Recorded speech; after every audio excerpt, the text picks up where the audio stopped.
Hello, everyone.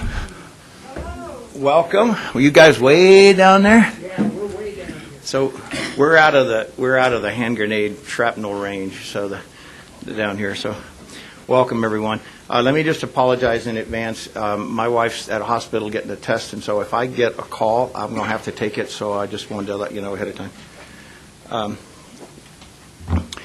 Okay, so let's call the meeting to order, and I'll read the purpose statement. That wasn't my call. So the purpose statement for the Citizens Advisory Committee, the primary objective of the CAC is to ensure the capital maintenance and public transportation projects and programs approved by the voters on November 2nd, 2004, November 6, 2012, and November 7th, 2017 ballot measures are accomplished with PPRTA funds. This committee reports directly to the Board of Directors. All right. Do I have a motion for approval of the agenda? So moved and second. Thank you, Larry. Thank you, Reb.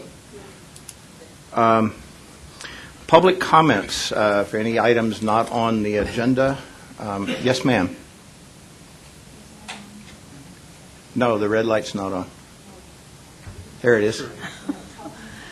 Well, I thought I'd make my comments to begin with. This is Ann Esch from Green Mountain Falls, and I would like to announce that our lake has been repaired. It was drained there was a breach, but they've repaired one end. They think it'll last for at least 4 or 5 years. And the historic Green Mountain Falls Foundation put up the money to get that done. Great. So that is finished.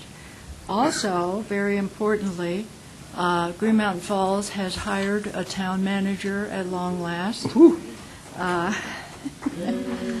We're very excited. Her name is Angie Sprang, S-P-R-A-N-G. She's accepted the position. She currently has been serving as the Policy and Management Analyst for the town of Carbondale. And she has a lot of credentials. She's a young woman and has 2 young sons, and we're really hoping that she can live in Green Mountain Falls. So It's a long commute from Carbondale. Yes, she plans to move, and housing is always a problem, but we think we can help her solve that. So then this is a little late to announce, but I did want you to know that August 11th, there's going to be a Combat Veterans Motorcycle Association ride. They're meeting in Green Mountain Falls, and it's for suicide prevention for veterans. And then they're riding up Pikes Peak. Awesome. And anybody with a motorcycle can ride with them if they want to, but there'll be things going on. And also, Green Mountain Falls is in the process of trying to get an NRCS grant, which will help us with our fire mitigation and our flood problems with everything. Awesome. Thank you. How are the ducks? Well, I think they survived All right. They waddled around in the water, in the mud. You can't ignore the important citizens of Green Mountain Falls, so. Joan? Hi. Yesterday, Carlos and I attended the Board of County Commissioners. Microphone. Speak up, John, I can't hear you. There you go. Just like technology. Okay, so yesterday, Carlos and I attended the Board of County Commissioners CDOT work session.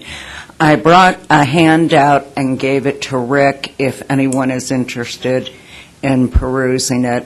It was an interesting meeting. Okay, thank you. Any other comments from members of the committee? Anybody from the public have public comments for an item not on the agenda? Okay, very good.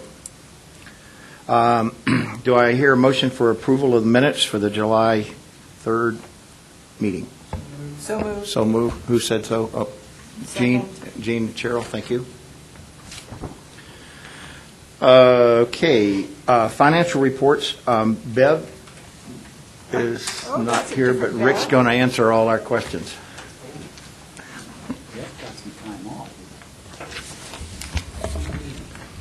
off. Jim, quick question. Status of alternate voting today? Oh, all alternates vote, sorry. Okay. Good afternoon. You have the Bev's financial report in your packet. On page 1, you'll see that we're $4 million ahead after 5 months, averaging a plus $800,000 a month. We'll get another direct deposit on Monday from Department of Revenue for June, so we'll see if our $800,000 average to the good keeps up. And then the rest of the pages are somewhat self-explanatory, but I'll be glad to take any questions and try to answer them if you have any questions. Any questions on financials? Great, good progress. We'll be curious to see what July payment brings. It was a little bit of a downturn on some spending in that month, so we'll see with the cars and construction going on. Thank you, Rick. Item number 6A, capital maintenance and public transportation, City Colorado Springs requests for capital projects. I don't trust you behind me, Mom. Good afternoon, Mike Chavez, City Engineering. The first item I have is a line item transfer. We have a couple of design projects that are moving a little bit faster than we anticipated when we funded them in for 2019. So the first one is the Union Pacific Railroad crossing at Nevada and Tejon. We're doing a design on that. And we actually are looking at some different concepts of what to do with that alignment. So we budgeted, like I said, just kind of what we thought we might go through in 19. But in order to keep that project going, we've got a pretty good, larger funding request for 2020. But in order to keep the consultant going, we want to move about $250,000 into that project from the Las Vegas Royer Railroad crossing. And that project is designed. We got some IGAs that we're still waiting on. So we've got money sitting in that project that we are just going to temporarily use. The Royer crossing will probably bid late this year or early next year. Then the other project that we need supplemental funding is for the Circle Bridge replacement over Hancock, and that's actually, there's 4 bridges there. But as we've gone through preliminary design, there's some additional design elements that we need to do. One of them is we're looking at doing a different wall design that we think will save us some construction costs, and then we have some additional design work on Hancock itself. It's the road's too narrow in there, and we want to do that work now because it requires coordination with the railroad. So we have the bridge coordination and then coordination with Hancock. So we want to try to get that design stuff. We want to continue to get that design going and work with the railroad to coordinate all their requirements. And then another part of that Circle Bridge project is the residents have requested that we finish the sidewalk from Janitel to Monterey. We're going to put sidewalks on the bridge, but there really hadn't had any plan to connect the sidewalk up to the residential area, and there's quite a bit of foot traffic. So that's what we're requesting for $500,000 to supplement that project. And like I said, it's coming out of the Royer Railroad Crossing project, which at this time we're not going to construction, so we have some funding there that we can borrow for now. So the total $750? Yes. Okay.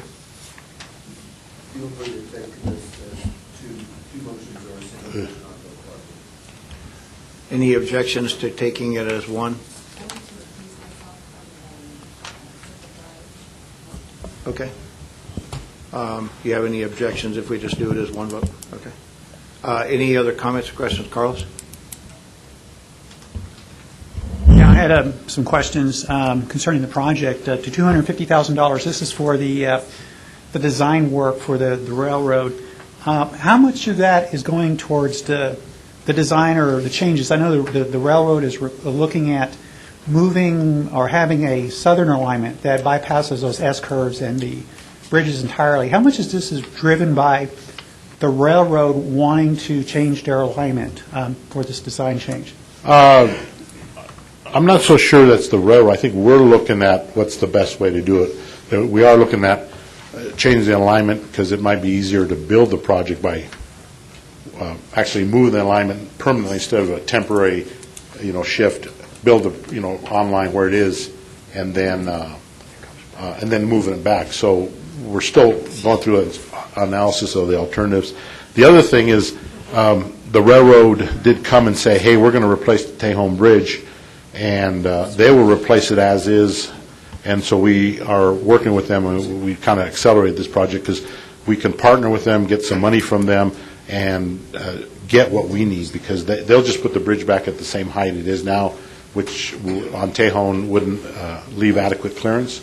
So we figured if we work with them, it'll be a win-win situation for the railroad and us. I don't know the cost split, except we're still in the analysis of the different alternatives. Well, just to follow up on that, I guess I just have concerns that the railroad is requesting modifications to the design based on their needs and not necessarily on the city's needs. I understand it's a win-win. We have to collaborate with them. But is the railroad contributing any funding for Yes, the they design? are. That hasn't been discussed exactly how much, but they are looking at they were going to come in and replace the Tejon Bridge. And like I said, that's why we decided it'd be better to work with them and get what both sides need and want. I don't think they're dictating. We, as the consultants have gone through the analysis, we actually are saying maybe an alternative alignment may work better and be cheaper in the long run. So what are we getting for the $250,000? Just basically, let's continue working on the alternative analysis and some preliminary design once we pick one. We just, like I said, we just are a little short, and rather than wait for the budget process and have them stop working between now and 2020, we just want a little more money to keep the consultant going. Oh, I understand, and I realize that. I just would encourage the city to continue to encourage the railroad for things that are changes to this design that benefit them primarily and not necessarily the city, especially the realignment that effectively abandons those bridges. I will support this, but I'm just expressing my concern that we're funding something that the railroad should be working on as far as the design. I know it sounds like you're in negotiation, but you're asking for some money up front here to continue. Well, let me look into that. I don't think we would just totally go to, concede the railroad to go on a total different alignment if there wasn't some benefit or some rationale for us to do that. I understand that. I'm just expressing just a general concern. Let's just make sure the railroad is, a partner in this effort. Gene? You said that you're considering alternate alignments. Are we talking about Tejon or the railroad, and if so, what are they? The railroad. So one of the first thought was we would have to build a temporary spur to move the train traffic onto it while we rebuild the two lines that are existing. Well, as we were going through that, one of the thoughts was, well, it's going to cost a fair amount of money to build temporary, siding, just a little bit off the alignment it is now. What might make sense to build it there permanently, and so that's what we're going through. What's the best alternative to get this done? Any right-of-way issues with regard to doing that? Well, I'm sure there's right-of-way to be acquired if we move it. John? Mr. Chair, I would move to transfer the $250,000 at the Nevada-Tejon crossing and the $500,000 Circle Drive over Hancock as presented. Okay, thank you, Tom Vieras, but I had a question. I missed his hand. Mike, I've got a question on timing. The railroad is moving this up evidently in their priority list, but there's no money in this current iteration of PPRTA to, in fact, fund the bridge replacement. We only have money, if I recall, for the design work. That's yes. So what do we do if they say, let's do this in 2020, and we have no money set aside for the bridge replacement? I think that's part of why we moved this project up, to work with them and come up with what is the alternative that we want, and then look at funding. So yeah, there's no construction money, but we didn't. I guess what we're trying to do is put them off a little bit and not have them just come in and do what just a simple fix for them that actually makes it worse for us. So that's why we're working with them. And this is with the railroad, so I don't anticipate that anything's going to move lightning fast anyway. Yeah, no, I understand what you're saying there, but we could find ourselves in a position where we have nothing to offer other than a design. I think they're going to work with us and accommodate us because it benefits them, and I think as long as they see that we're moving toward it, they were just concerned that this bridge is old and it's. Are there any structural issues that they're worried about the bridge failing before the next iteration of PPRTA? Not so much that it'll fail, but it is something. It is a concern for the city and the railroad because we've had issues. We had one of the steel girders broke a couple years ago, and the railroad came in and welded it back in place. So they're monitoring it, and so are we.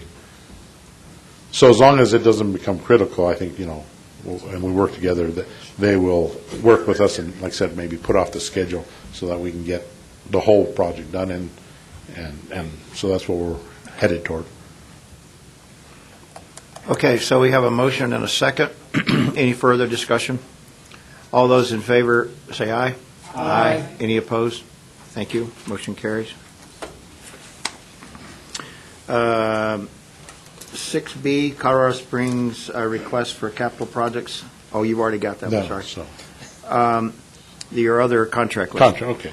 All right, so if you look at the contract summary list, the first item is a request for the actual change order to HDR for the bridge work over Hancock for $410,000. The next item is the design contract change for FHU for the Nevada Tejon Bridge crossing, which you just recommended approval of transferring money, and that one's for $182,000.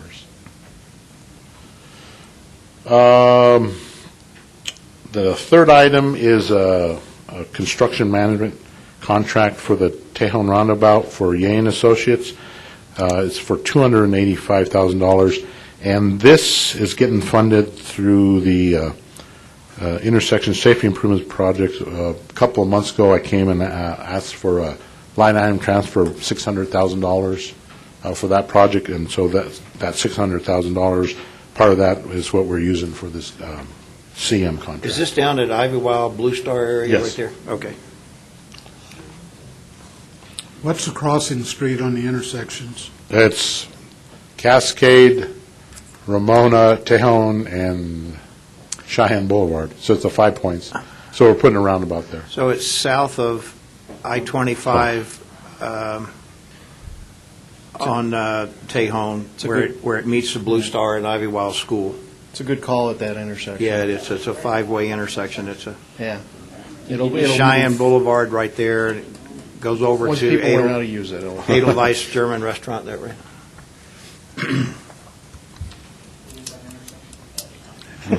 Yeah, we do too. It would be great to have it.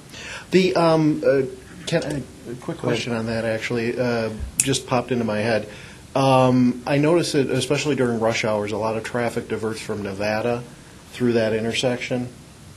And have you taken that into consideration, that that's, it's a traffic increase? So I like the idea of the roundabout, but I want to make sure that, as far as design is concerned, that you've. Yeah, we did do a study, on size of the roundabout based on, future traffic projections. The other thing that's going on there is traffic is doing a study, because there's so much redevelopment that they're kind of looking at the whole area. Okay. Reevaluating it. Well, that's on the north end of that whole Nevada redevelopment Yeah. thing, Yeah. so that road through there is going to change anyway, right? The next item is we're replacing the Verde Bridge, which in the memo there's a exhibit that kind of shows. So that's over there by Fountain and Circle, and we have the majority of this project is getting funded by general fund from the city, but with the bids coming in, we're a little short, so we are looking at we're requesting about $258,000 of RTA emergency bridge funds to supplement that project, so we can get going on that.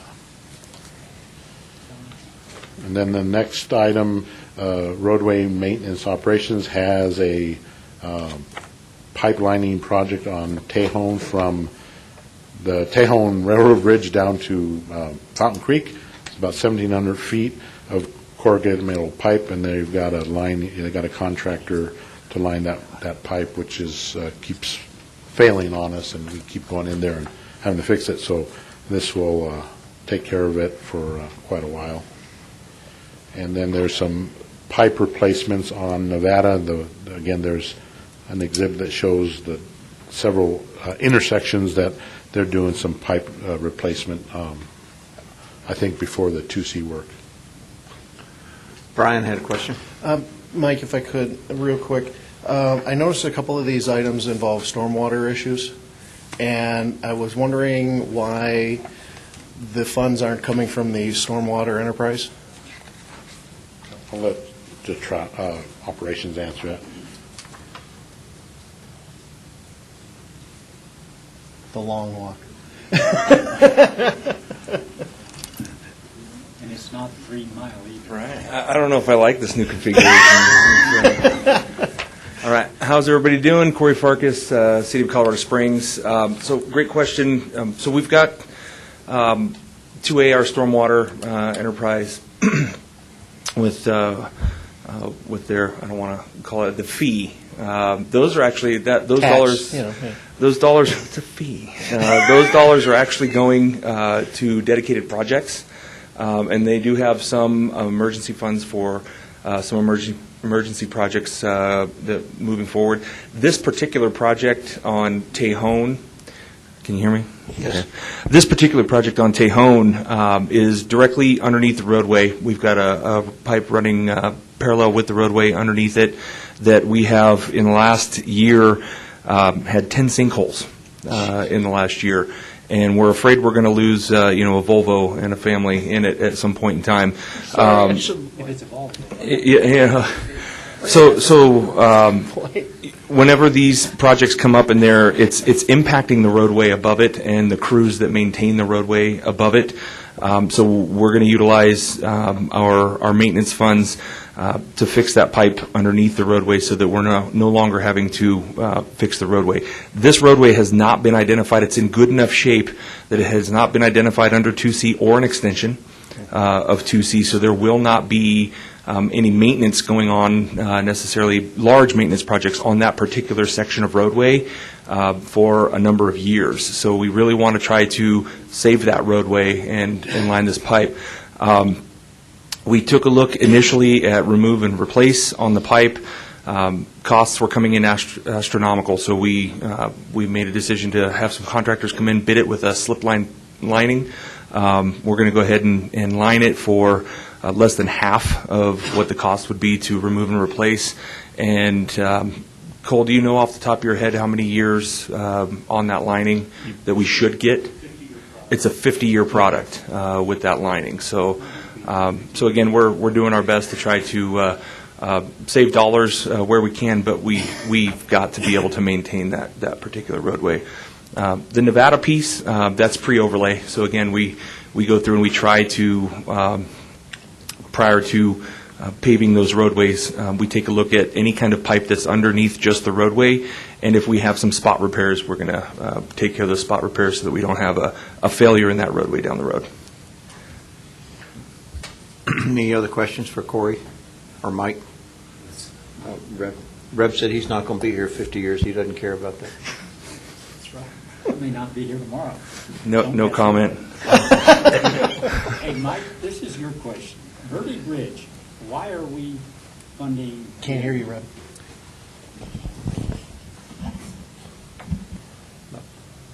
You had it right first time. I thought I did. Red light on, good. Turn so I can see. Why are we funding $250,000 of that Verde Bridge with PPRTA when the city's already picking up $600,000? Again, this is one of those things where, the city's capital budget is just so much, and so. So it's PPRTA's. What do you mean? It's out of their budget, What part? their capital budget. Emergency Bridge Fund. Okay, Yeah. that's what I wanted. So that's, that's the thing where we use the emergency bridge funds to either, fix a bridge that totally fund it with the RTA, or if we have other projects where we can, supplement. Again, we're in the point where we're looking and combining funds to try to get these projects completed. So that was why we're requesting the use of the emergency bridge fund, so we can get that fixed. Yes, I knew that was, but I wanted it on record. I also have a second question about that. That thing is failing because of the stormwater that's coming down, it'd be on the east side of South Circle, down the hill from up around Monterey. And there's literally a concrete culvert, open culvert, that is between, and I don't know what that street name is, but it's, if you go, there's actually a house that's been flooded out there, right on Verde and the corner of Verde and Circle. And then there's a concrete culvert, and that's flooded a lot. That whole intersection is a major stormwater problem. So is stormwater not? Well, I think what we're looking at is it's a bridge on our inventory. It's CMP, and our CMP culverts and bridges and pipe and the smaller stuff, and it's just falling apart. So that's what we're, fixing, concerned about. We don't want it to create a big sinkhole. I think, there might be some other issues, flooding issue. We're not really looking at that. We're just looking at the pipe replacement so that it does, like I said, we don't have it fail and create sinkholes. I'd like to move approval of the 6 items presented by the city. Second. Second with Ed. Thank you.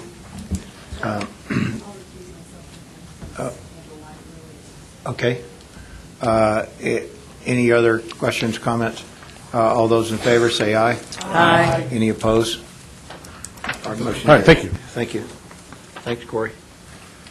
County, Miss Jennifer, didn't see you back there. She's hiding.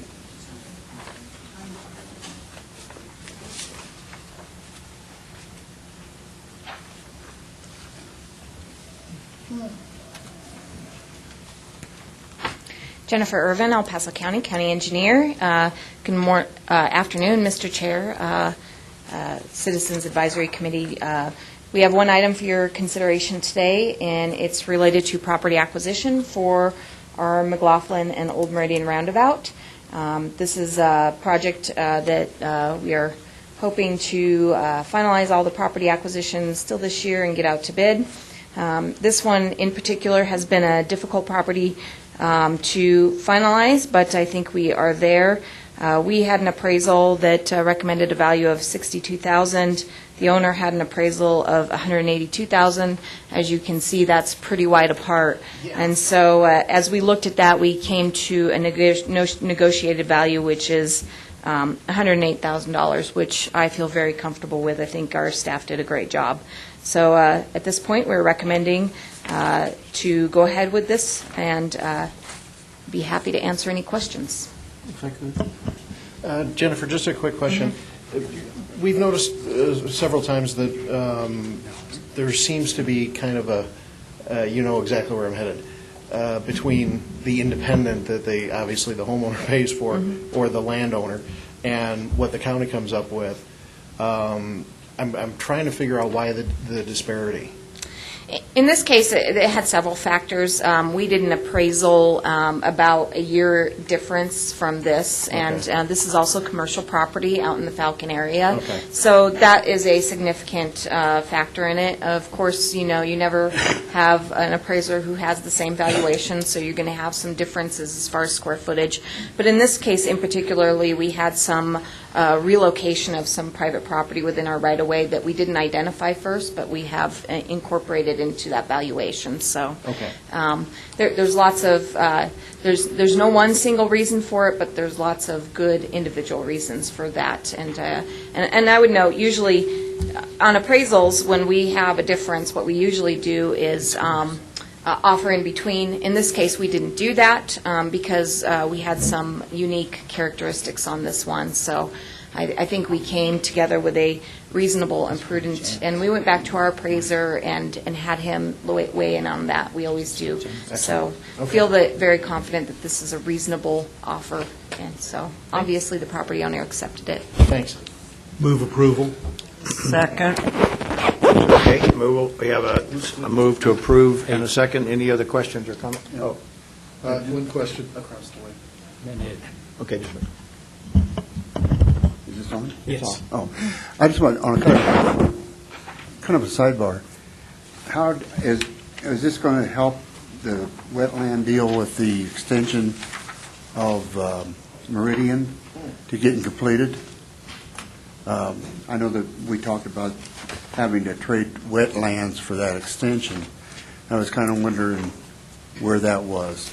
So the roundabout is a separate project than the park and ride, but the roundabout is, and it's difficult to see, so the roundabout is there, you can see on the exhibit, kind of at the intersection of McLaughlin, Old Meridian Road. The wetland credits that we purchased last year actually were for the Meridian extension and the intersection improvements. It's really related more to the intersection improvements that we have on the PPRTA. So it's really a separate issue. Okay, but do you have an update on the extension? So actually, I had a meeting with my staff last week. We are finalizing all the property acquisition for that, and because that has partial federal funding, we are having to get all of our clearances from Colorado Department of Transportation, and we are in the process of doing that. We do not have all of our property acquisition completed for the Meridian Roundabout, but as a result of this acquisition getting completed, I feel like we have enough to go ahead and go out to bid. And so we are actually going to bid those projects both together. That is an advantage because we may end up with a same contractor.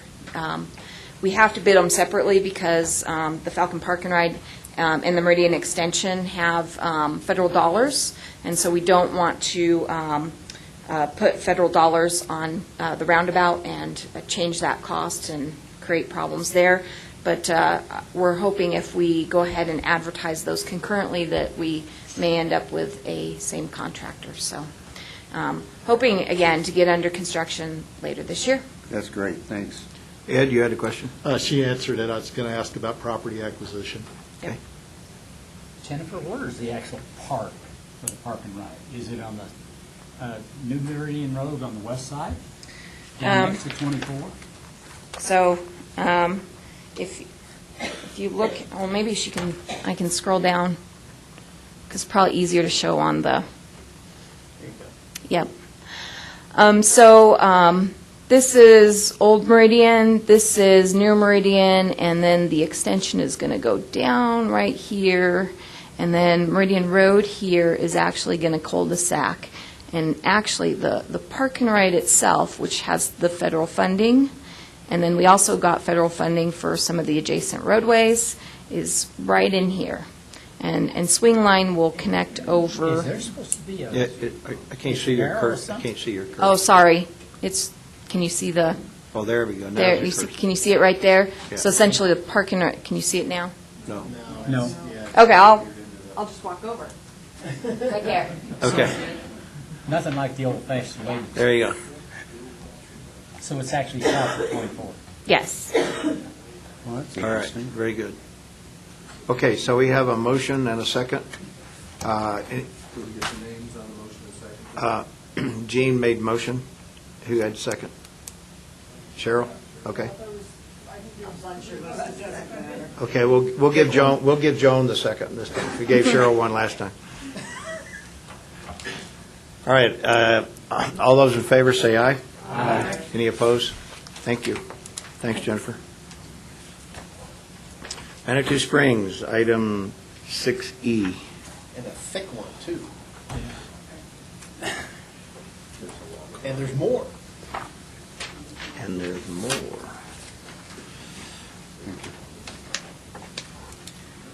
Good afternoon, Mr. Chair, CAC members. Okay, thank you. I'll try not to give you a bunch of feedback. I talk kind of loud anyway. I'm Shelley Coba. I'm the City of Manitou Springs Public Services Director. I've set a new record today. I have more items on the agenda than Jennifer Irvin, so I'm pretty proud of that. I'm also, this will be my last Citizens Advisory Committee. I've turned in my resignation at the City of Manitou Springs at the end of the month, so I've appreciated everything and all the support all of you have given me over the past 4 years, and I'm really excited to be moving on to another position for FEMA, where I'll be traveling all around the nation into disaster areas. So awesome. It's exciting. So anyway, I've got a couple on here that I've never done before, so bear with me. The first item is our transit center surface or structure parking capital project, and we came to you about a year ago and requested money for a mobility study, and it was a joint project between ourselves, City of Colorado Springs, and the COG, when the COG closed, and we're studying how the COG closure and all the traffic going through Manitou Springs associated with that upgrade is going to affect the city. And as we got farther into that study process, we ascertained that probably we ought to look at the City of Manitou Springs parking while we're at it, because as you know, if you've gone to Manitou Springs on a Friday evening or Saturday or Sunday, parking's pretty tough. So we're looking at that, and they're going to include looking at the Manitou Springs parking as part of this. The cost of that is a change order to the existing contract is $35,500, and that work will be conducted by the original contractor, Kimley Horn.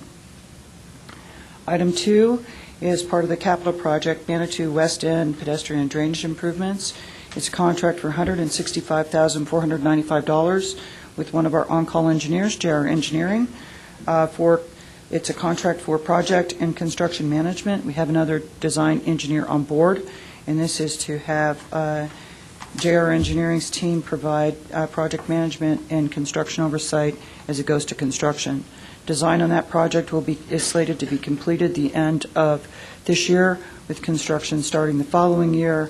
They have turned in their FIR plans, so it's important that we have another engineering firm to help us in that plan review process as we get into FIRs and FORs. Item 3 is Transit Center surface or structure parking capital project. Last year, right about this time, we were hit with a 500-year flood in Manitou Springs. We had 185 points of damage. This is one of those points of damage. It damaged the wall along the north side of Fountain Creek, which protects the Hiawatha Gardens Transit Center.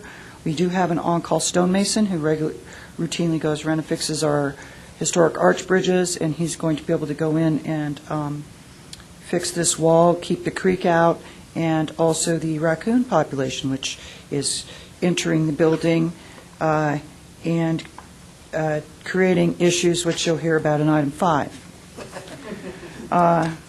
Item 4 is I'm just going to admittedly say this is probably the largest screw-up I've made in my tenure as the Public Services Director for the City of Manitou Springs. We had some utility and paving work planned on one of our roadways. The utility work went a little long through the winter. The road was muddy, and I pushed our contractor. I said, you get that paved as soon as it's warm enough. They paved it without a contract. And I thought I had brought this contract to you, and I had not. So they paved it, and I signed their invoices, and your astute staff was like, wait a minute now, Shelley. And so here I am, hat in hand, begging you to approve this contract for our maintenance funds to be expended on a roadway that Schmidt Paving so nicely paid for us with no contract. That's a sign of a good relationship between a city and a contractor when they're willing to do that kind of work, I suppose, though it's kind of egg on my face, and I'm very embarrassed. Item 5 is one I've never done before, and that's a walk-on. It is for asbestos abatement in the Transit Center building, because when the wall was damaged, the raccoons crawled in. They disturbed ceiling tiles, which had asbestos in them. We could no longer even enter the facility without asbestos abatement, and that is a cost of $66,511 from that capital project for Transit Center surface or structure parking. And with that, I will stand for questions, and thank you again, you guys. It's been a pleasure working with all of you. Red? Yes. We have some agreements in here. They're professional services and contracts and the like. We have not required them. As a matter of fact, the City of Colorado Springs, we have requested not to see them. They're too much information. So for your successor, Okay. and I'm going to miss you. So Okay, thank you. I'll let them know that I'm they not sure keep the which- paper to themselves from now on. Yeah, we don't excess information we don't need. We're pretty proud of those contracts, Rev. We want you to see every page. It makes ours thicker than the counties or the cities, after all. We got to put as much fluff in there as we can. Any other questions, Joan? No, not a question. Do you have a question? Yeah, just a couple real quick ones. On the good faith paving project, we'll call it that. I just wanted to double check and make sure. Do you remember what the original bid on that was? The original bid actually came to you, and they did it for the original bid. They didn't charge any more. We had them bid maybe 7 or 8 different paving projects in the city of Manitou Springs, and we were using downtown paving. We were using some capital, PPRTA capital funding, PPRTA maintenance funding. It got convoluted. We had a staff change. Oh, no It's worries. been a nightmare. So anyway, sorry. No, It's not no. why I quit, though. And then on the raccoon issue, Asbestos. Sorry, asbestos raccoons. Raccoon disturbed tiles. This is going to be an additional cost incurred to the capital project, which is a transit. I just wanted to make sure that Yeah. that's, It's it's inside the the transit center. okay. So Okay. we got to clear it out before we can. Yep, oh yeah, trust me, I understand. Well, we've trapped them, and, we'd like to name our varmints in Manitou Springs, but we let these 3 or 4 that we've trapped in there go. But we do have a beaver living at our pool and rec center, and we have a beaver cam. He's called Manny the Beaver. You'd like to tune in and see what he's doing. There's a beaver cam? Yeah, there's a beaver cam. How do we access that? It's on the city's website. Yeah? Okay, thanks. All right. Joan? Mr. Chair, I would move a positive recommendation for all of the City of Manitou Springs projects as presented. I'll second that. Brian, second. Any other questions, comments? All those in favor say aye. Aye. Any opposed? Thank you. Thank you so much, everyone. You're Thanks, welcome. and good luck to you. And best of luck Good to you, job. Shelley. Item number 7A, Member Government's Transit Services. Brian? Get your skate. Good afternoon, Brian Vitulli with the City of Colorado Springs Mountain Metro Transit with your monthly transit report. For June of 2019, for our fixed route services, we provided 284,000 trips. That was an increase of 4.3% over June of 2018. So we're still on a positive trend for the last several months here in 2019. So we hope to keep that going. Hey, Brian? Yes. Real quick, are any of those, can you attribute any of those to your reduction in head time on any of those routes where you've taken it to 15 minutes? Well, You got that level of detail? yeah, I mean, it's, we've been increasing frequency, over the last several years since 2015. And so I think, generally we've seen an increase in ridership just from those improvements and as well as the additional off-peak service. So, not specifically on last year's Right. frequency improvements, but I think as a whole, Okay. it has helped. Good. For our ADA paratransit service, we provided over 12,000 trips, and that was a slight decrease of almost 8%. And for our van pool service, for June of 2019, we operated 24 van pools. That was a decrease of over 14% from June of 2018. And I have some information on that. We had, we have a minimum threshold that's required to operate a van. So we had 2 vans that lost participants that dropped them below that minimum threshold, so those van pools stopped operating. And those were due to those participants' schedule changes and so on. I was going to ask if you had any metrics on that. Right. And we also lost 1 van that used to operate to the VA Center in Aurora, and those participants were transferred to the facilities in the Springs here, so we lost that van. So that probably attributes. So to we the- lost the van because they're being serviced locally? Yes. Yep. Okay. Yep. And so we think that's why that decrease is, because we've also been on a pretty good trend, kind of up and down so far this year, but Well, the generally VA doing just good. instituted improved the mission program, which is an improvement on the original community care program. Okay. So things are actually getting better, which is good. Yeah, that's good. Project update. So in early July, we held our public process for our fall service changes. We had 3 public meetings on July 9th and 10th. one at City Hall, one at Library 21C, and one at Pikes Peak Community College's Centennial Campus. In total, we had 21 attendees at those 3 public meetings. In addition, we had 21 comments that were given either at those public meetings or through our customer service comm system. The comments that we received specific to the service changes were all positive. Usually there are no arguments against adding service, so we're happy for that. Although a lot of other requests for more service, just to do more. And again, this is on our proposal to provide Saturday evening service on the same 13 routes that we have evening service on during the weekday. So that's 13 routes.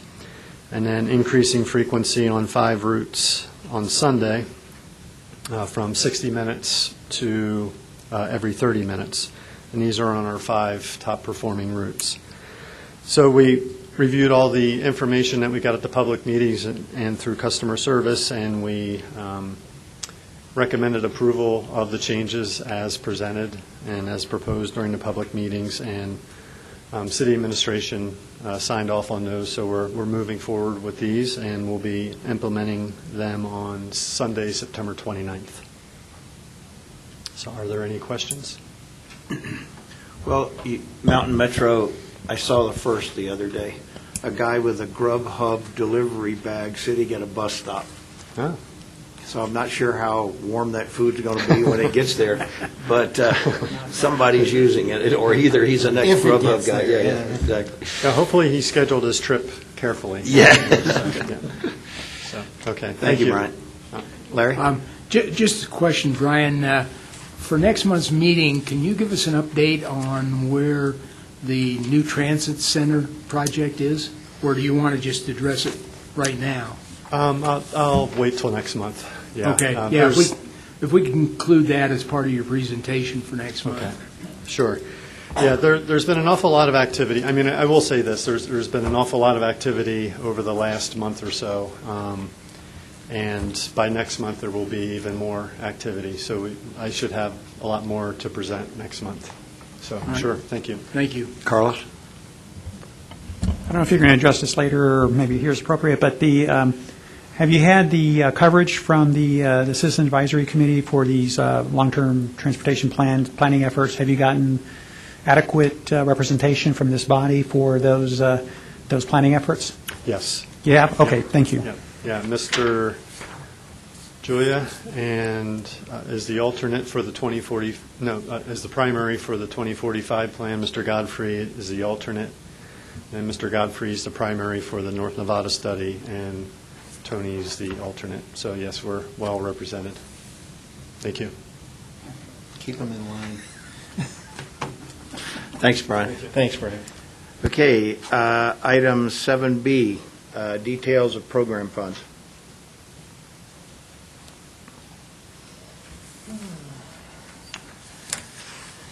Okay.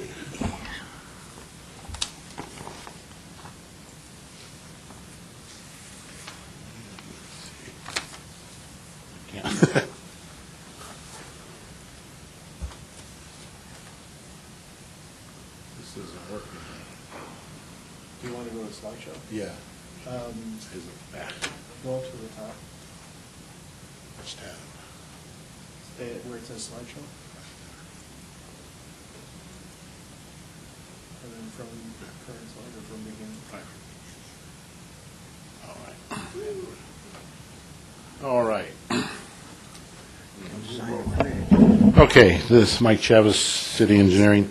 So there was a request to kind of try to summarize where all the different money for the different programs has gone. So I put together a memo and just kind of try to summarize each program, how many projects we have underway, and then there was a little description of kind of summary. So I've got the traffic projects listed, and then the pedestrian improvements, which missing sidewalk is really two. There's pedestrian improvements and neighborhood and school safety. I got a little summary there of how much sidewalk we put in, and then talked a little bit on the Greenway Trail, where the Greenway Trail Fund has been used to pay for the basic structure of the pedestrian bridge, Southwest Downtown Pedestrian Bridge, and then we also did work on the Uinta Street underpass, and there's a couple other projects that Parks has planned.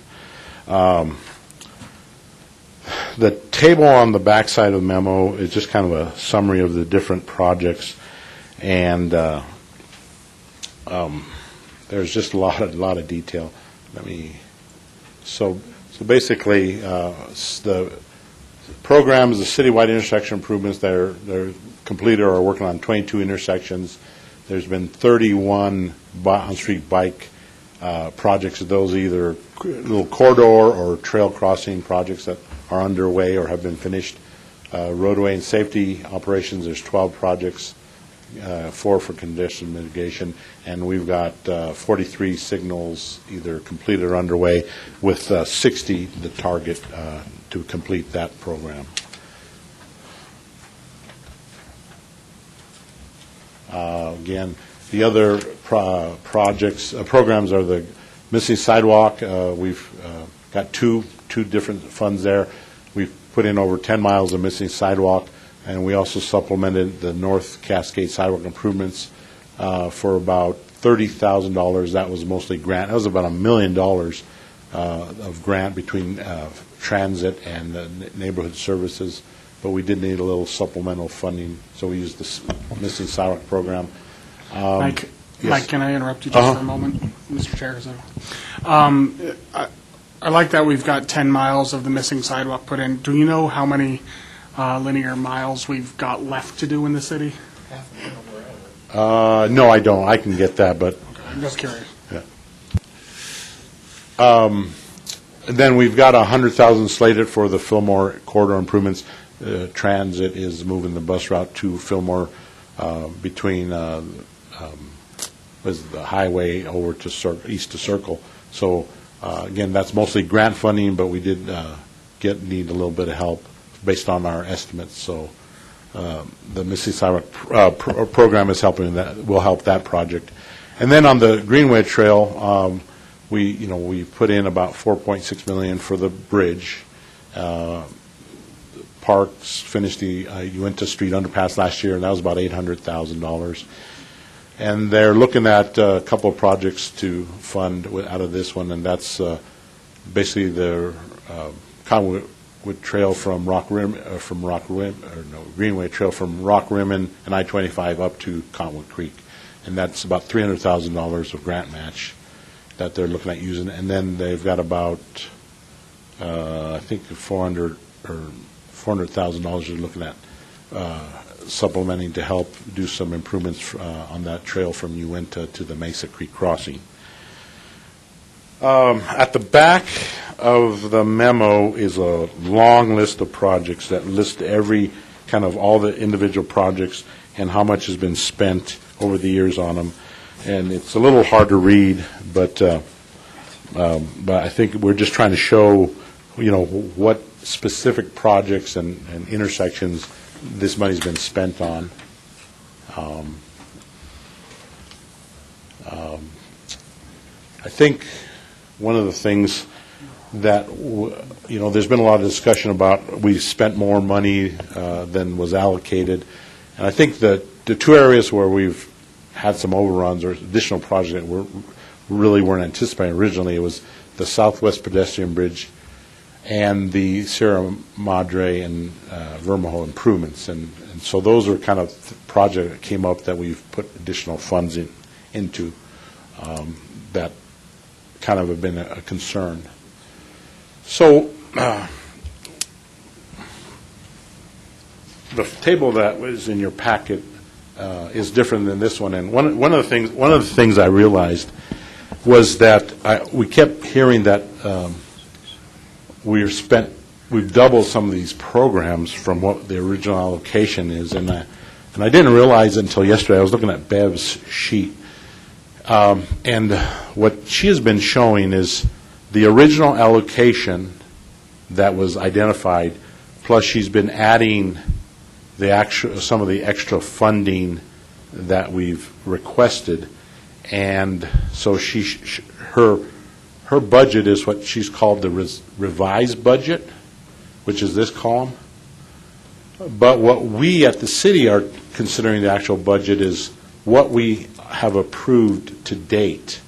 And you can see that there, what we consider the budget, because we go from the actual approval year to year, we are actually, in most cases, under what she's calling the revised budget. Mike, is that RTA 1, 2, or This is just combined? RTA 2. This is RTA 2. 2. Okay, thank you. Okay. So I think that's where some of the comments were that, hey, we've exceeded or doubled these budgets, and it's because, like I said, she's taken the allocation plus, and we're just saying what year to year, how much, or where are we sitting at? So just for clarity, the PPRTA revised budget is the amount that's totally allocated for these projects, and the PPR budget to date is what you guys have spent to date? No. See, what's been allocated is the RTA budget approved to date. The revised budget is just the original, like, let's just take the first one. So, citywide intersection improvements. The original allocation estimate, or, was $6.1 million. We have actually gotten 6.12 approved. That's what we've got, actually budget approved. But when you take this original program plus, let's call it the extra revenue that we've been, the first couple of years we had extra revenue.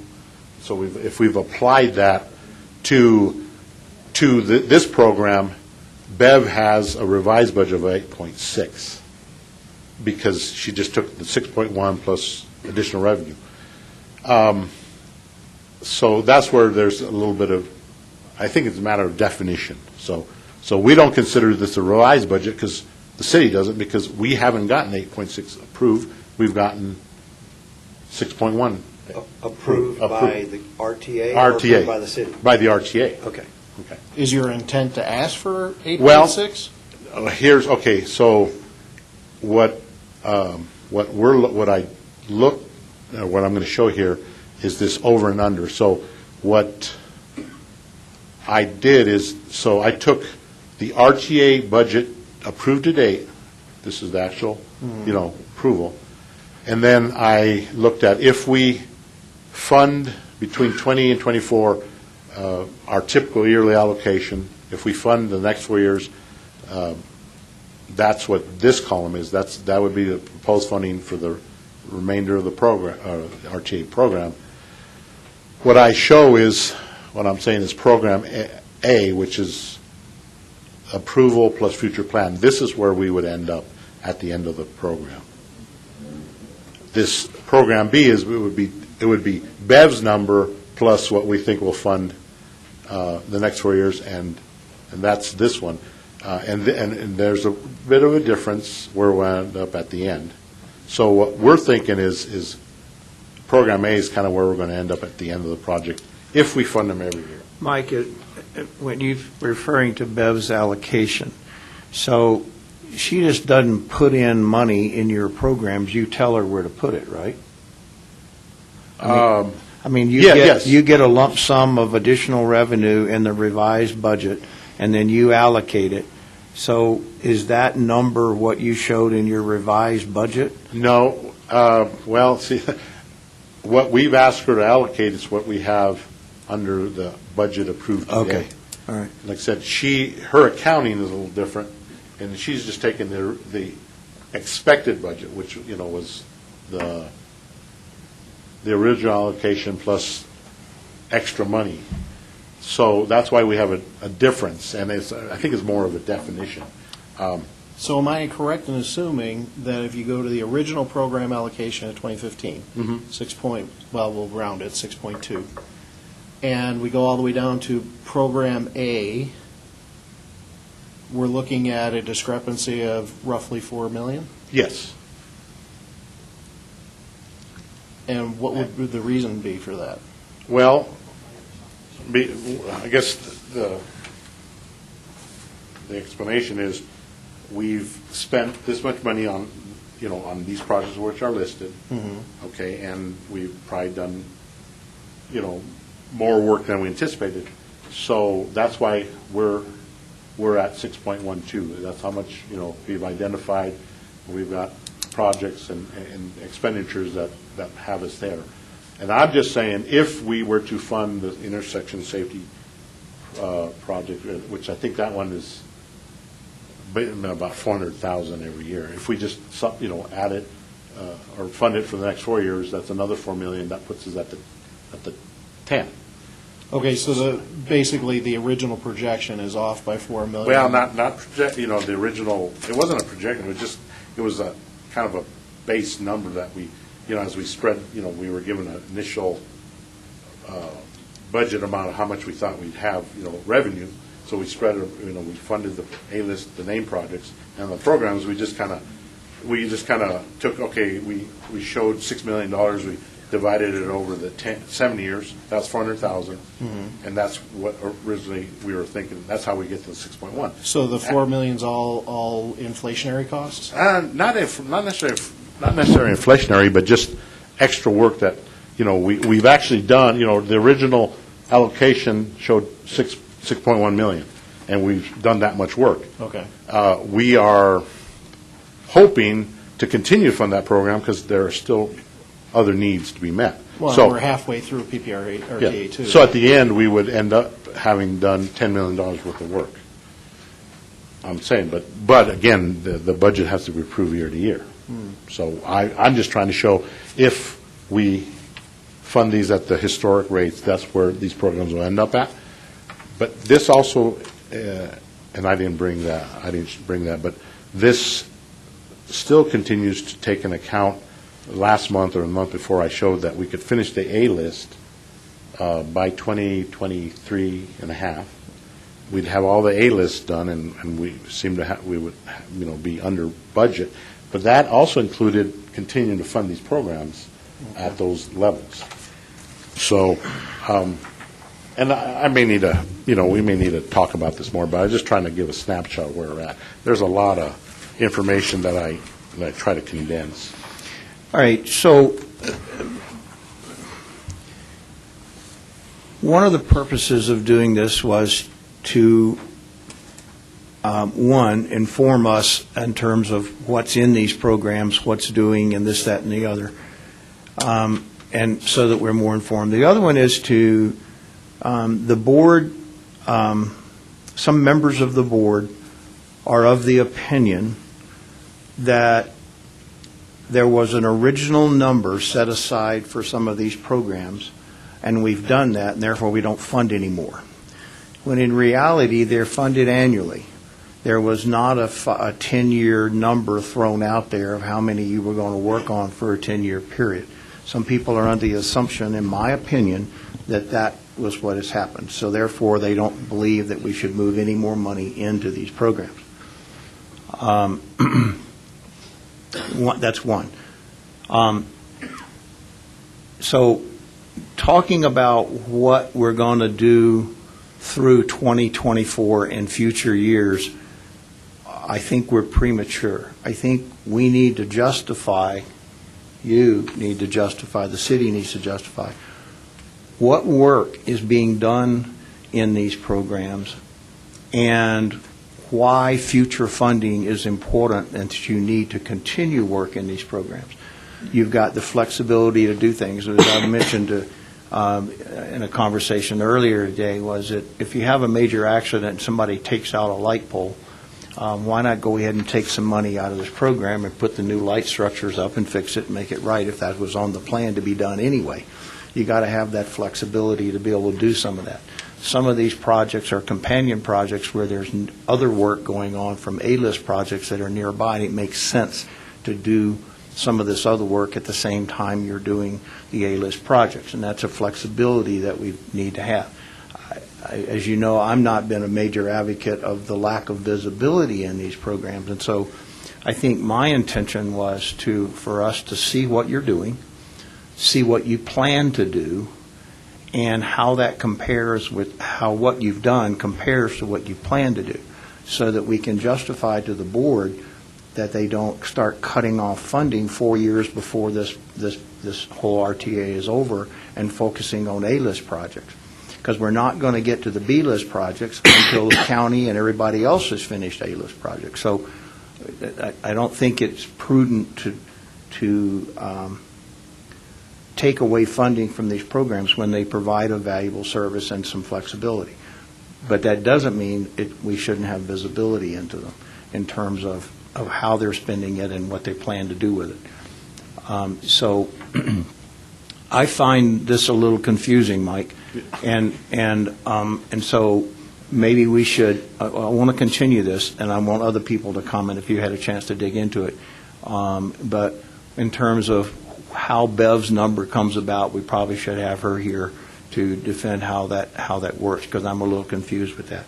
But if I may, if the committee will indulge, I do have some questions that, in going through this, and unfortunately you're dealing with a former budget analyst and long-term fiscal planner, so it's kind of down my lane. On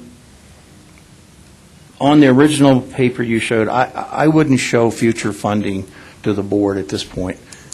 That's just going to open us up for more scrutiny of how we're going to spend another $10 million, and we could be doing a list project. I think it's just going to confuse that. If you were to go back and look at the board tapes, you get a feel for the sense of where they're trying to go with this.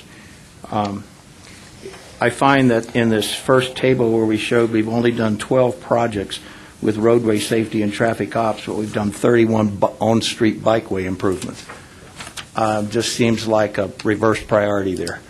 And so you've got $12 million in roadway safety and traffic ops, but you got $12 million spent today, but you got $50 million in the 2019 budget, and you've only spent $400,000 this year. It just doesn't. That seems like to me that should be our priority, is roadway safety ops. I mean, the sidewalks, all that other stuff are all great, but you got $12 million sitting in a pot. You've only spent $400,000. That doesn't count. I mean, that doesn't make sense to me. And so it kind of finds if you haven't spent what you've got in a program and a budget, why are you moving more money into it to fund something else? And I think that's where the board's coming from, is that we've got $12 million sitting here in a program, but why are you moving more money into it? Okay, and that's a good point. That's a good question, but I guess there isn't that much money just sitting there. It's programmed. I think this year there's a lot of work that'll be progressing, so we'll be showing more expenditures. I think one of the things, and like I said, there's a lot of numbers, but I think a couple things that you may, did you have another? No, I on that one. Then, for instance, in congestion and incident management, you got $2 million spent to date, but you got $700K programmed in 2019. But up there, it looks like you still got a couple of $1 million sitting there that was programmed for or that's been approved. And so, and the same with roadway, with pedestrian improvements. You've got 3.7 budgeted, and that one's actually good. You spent 3.4, and this is off of these sheets, not that sheet. Mm-hmm. And so I mean, looking at the numbers, I think what we owe to the board is more than a summary of this, but show that if you've got those numbers in your PPRTA budget to date approved, what are we doing with that money? What's been done to date, and what do we plan on doing with the rest of it? And I think that will help the board. You remember, the board doesn't delve into this stuff. These board members are not looking at this stuff. Well, most of them aren't. I won't say none of them do. But they're depending on us to dig deep into this thing and get some answers and give them a summary of that these programs are justified, that they're needed, and the city's got it under control. And so this is not, in my opinion, a one-meeting discussion. We're going to need some information and have a discussion about some of this. So anyway, that's kind of a summary of some of my notes and comments, Mike. Okay, yes, and Scott's got a comment when you're finished. oh, go ahead, Scott. Well, I was just going to say, if you recall, most of these on-street bikeway improvement projects, they're small, quick-hit projects. They're really just paying for the striping on top of an already being done roadway project. So that's why you see such a high number of projects, because they tend to be smaller. The other ones where there's not as much encumbered as what's been approved is because those typically take a lot more engineering and upfront work before you can actually go to construction. So it makes sense to me where it's at, but I just wanted to add that. Yeah. Sure. Well, I guess one of the things that is, you know, again, is a little discrepancy the way we're tracking our budget and RTA, is they show the expenditures. They don't show encumbrances, which are basically contracts that have been, you know, set aside because, you know, we got $12 million, or like Pikes Peak, we got $19 million contract that we award. We have that encumbered in our books, meaning that that's committed, whereas the RTA shows the total budget and then how much we spent. And so at the beginning of a project, you know, we'll show that there's, you know, $20 million sitting in Pikes Peak. At least our, you know, Bev's numbers show that, hey, there's $20 million sitting there, where our books show, yes, we have $20 million in the budget, but, you know, $17 million of that is reserved for the contract. Yeah, the encumbered committed number is an important number because it indicates that you're in the process of negotiating or you've already... Or spending. So I think if you look at the RTA budget approved versus how much we've spent and encumbered, you know, show that, you know, we've got, this first one, we got $1 million there, sitting there, not, you know, whatever Bev shows. Right. And I think if you look at the encumbered and spent to date, they're pretty close to what the budget is. I mean, we're under it. The other thing, I want to point out a couple things. If you look at how much the original program to the budget to date, basically, on this intersection program, we've just done $6 million worth of work, and we're on track, you know. Now, whether we stop funding it because we hit that target, you know, that's to be discussed. But I think you'll look at the two programs that we're a little skewed is the roadway safety. Basically, the original program was about $8 million, and we've got a $12 million approved to date. Well, that one is basically the $4 million that's going to the Sierra Madre. That's the additional program that I showed on that one slide. Everything else is pretty much we're under the original thing, or like here we're close to, or no, we're under the original program versus the actual budget. We're under, except when we get to the Pikes Peak Greenway. The original budget identified was 2.1. We're at 6.5. That's $4 million for the bridge. For the bridge. So those two programs are only ones that I'm considering that we've exceeded. But see, when you show original program allocation in 2015, and then you show that you're at or near that, someone is going to misconstrue that you only programmed to spend $6 million over RTA 2, and you've already spent $6 million, so therefore you don't need any more. And it's not. And that's that. It's about presentation. Mm-hmm. And so if you're going, I think personally, in this first iteration, it's dangerous to show what you plan to spend.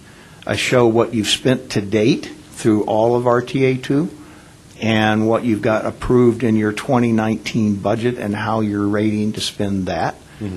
But if you start throwing a total budget number from 2015 to 2019 and you show a $6 million, 171 and you spent $6,120,000, they're going to say you got $50,000 to spend and that's it. And that's not the case. Yes, and, and I think the spent to date is reflected in the, the attachment. And what we could do is we can show what else we have programmed, because like I said, a lot of this. What you plan to spend over the rest of RTA 2. What are the projects that are on the books that you know about? There's a big factor of this that's not planned. But to show at least that you've got a plan for the next couple of years and what you're budgeting for, but you pay for it annually based on the allocation you get from RTA. Yeah. And so I think showing future work that needs to be done, that it's funded annually. Here's what we spend to date. Here's how we going on 2019, what we were approved for, what we budgeted for, and what we spent to date. Those are important numbers. If you start throwing cumulative from 2015 to date and trying to project, my personal opinion is the board is going to construe that you have met the public's commitment to that project, and I don't think that's true. Okay. And that would be basically another spreadsheet of plan work, which, like I said, there's just so much I didn't know, how to put this together. Sure. And that's why I summarized it, because, you can look at this, and I think the intent of that was just to show the individual projects, because, where are you spending the money? Well, it's on these intersections, these segments of road. And I was just trying to summarize where we're at, and like I said, I was just wanted to just kind of show, hey, we plan on funding every year these, historical amounts, and I'll take, your advice is showing that might be, might create So an for issue. pedestrian improvements, phase one, that includes your sidewalks and ADA ramps too, or is ADA different? No, the sidewalk is mostly sidewalk segment. Okay. And streets take care of the ramps. Okay. Are you done? Go ahead, Brian. Carl's Brian, then you. Carlos, go ahead. Mr. Chavez, thank you very much for this information. I was, as you know, one of the individuals who requested this information in light of, I don't think this, I'm going to have to kind of reiterate some of the comments that were made. I don't think this shows the complete picture and answers the questions from the board. The board, their concern, they had several concerns. Let's just go ahead and just go with the kind of their first concern about this idea of the phase one. They kind of latched on to this phased approach. What does that mean specifically? What are we talking about pedestrian improvements phase one? Does that imply some sort of will be finished and therefore we can then start making progress, or is that just another synonym for the A list? I think it was the phase one is indicative of the sidewalks that we would fund with the A list. So, yeah. Then phase two is just if we get to the B list and if the board approves funding sidewalks as a priority in the B list, that would be phase two, what they call phase two. Yeah, if this was going to go before the board, I would put in writing, this is what is implied or what we mean by phase one, that it's not it's not different than the A list. Phase one, we actually have phase one, phase two being in the B list. But phase one is effectively, for all intents and purposes, a synonym for the A list. And that was part of the confusion because it implies that phase one would be completed, and it could be completed prior to the end of the 10-year period. In other words, they would be different. And so I would just ensure that that point is made to the board, because that was brought up. Phase one implies that we're going to be done when we've completed a certain number of projects, and that would be independent of the 10-year period or the capital A list. In other words, it's not a program that we would fund in perpetuity for the 10 years. We do have projected items on there, as you mentioned.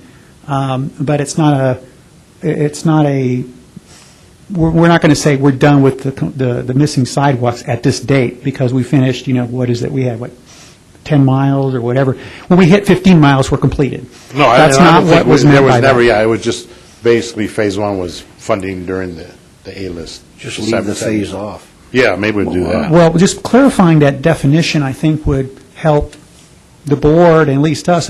When you see a conflict between a positive recommendation from the CAC and then the board making a negative recommendation, that indicates that perhaps they're working with a different set of information, and that's it's troubling. We want to ensure that the board and the CAC are dealing with the same definitions, the same terminology, the same budgets.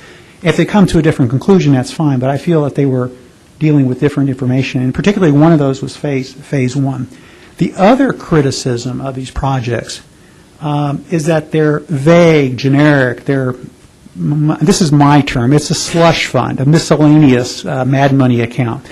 That these actually don't have a firm definition, and therefore there is a tendency to be sloppy with how we use these funds. Now, I know in the budget definitions there's some specific things there. Missing sidewalks. We're going to be building sidewalks. How would you respond to that criticism that they're generic, or I should say vague programs? They use the word vague, undetermined, or undescribed. Well, I think... How would you respond to that? Well, in the actual budget descriptions that the annual budgets, these programs do have a definition that talks about, what kind of work will be done with them.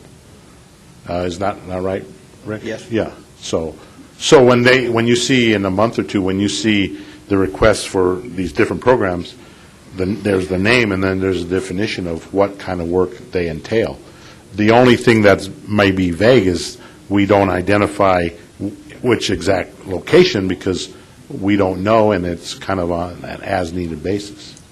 Yeah, this is where I would suggest the city perhaps maybe just be a little more precise in the explanation so we don't hear from our board that these are vague programs or undefined.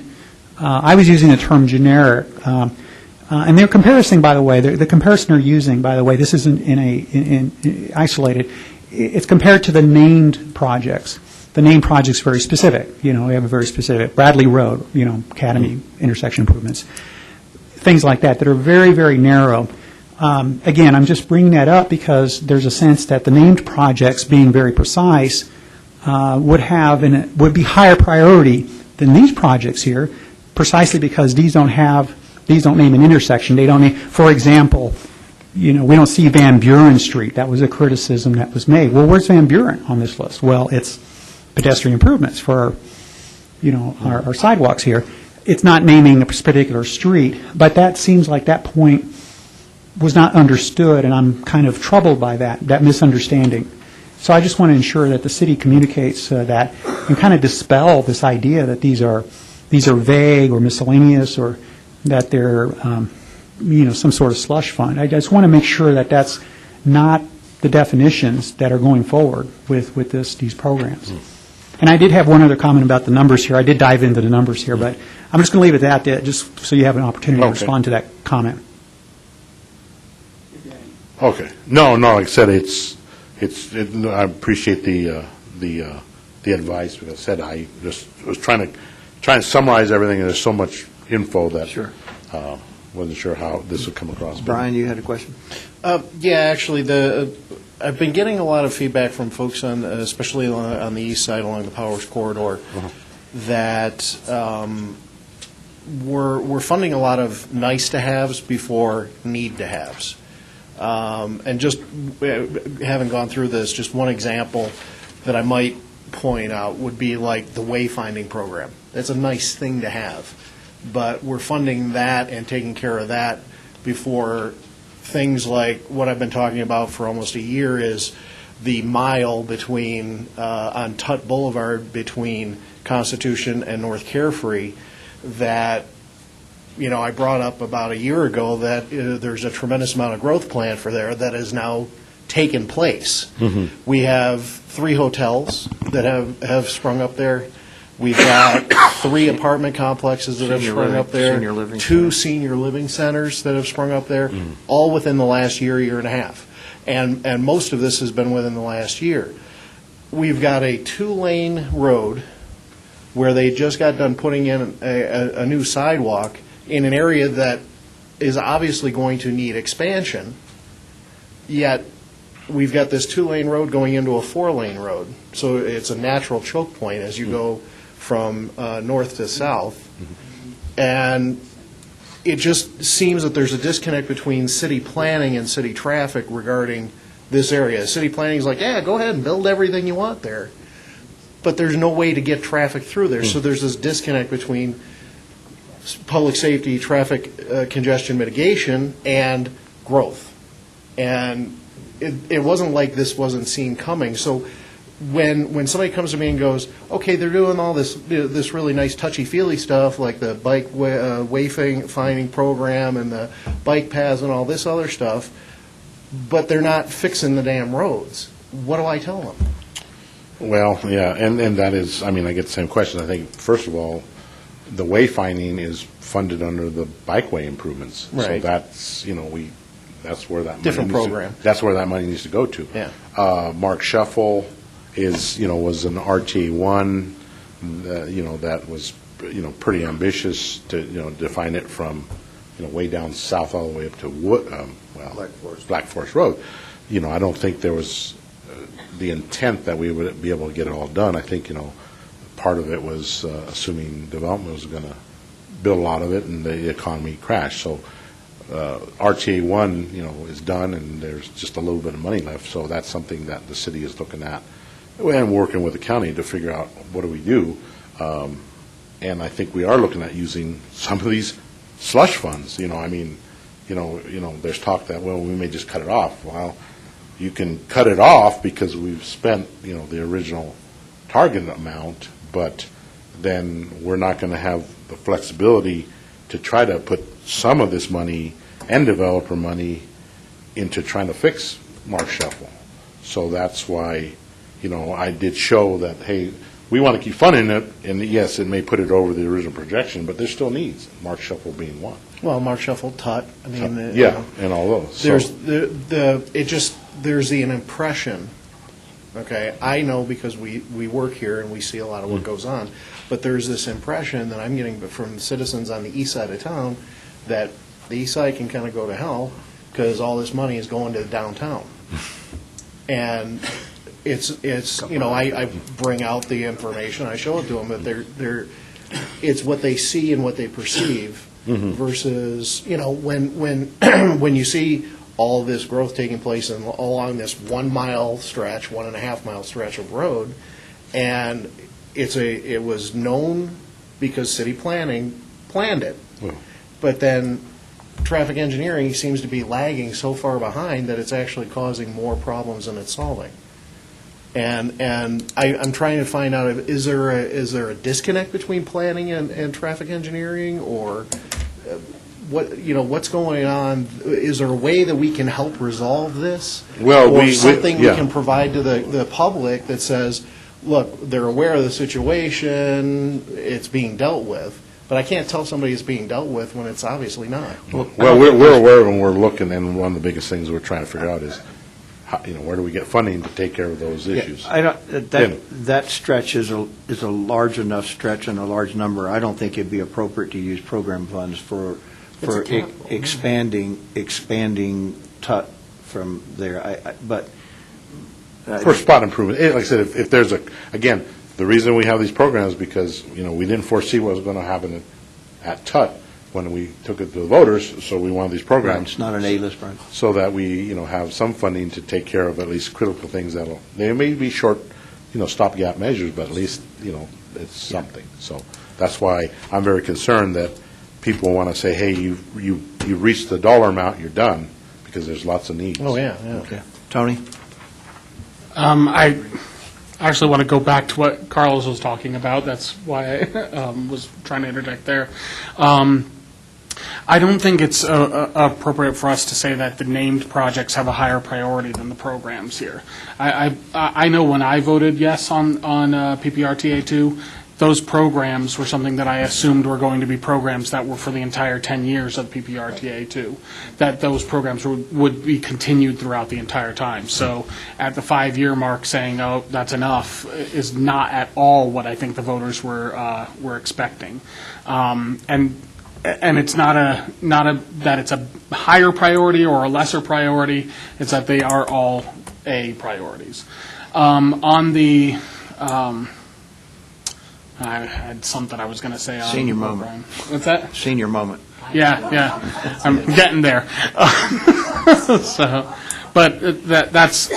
I think it's important that we express to the board as well from the CAC here that these programs are important, that they continue. Rick had some comments.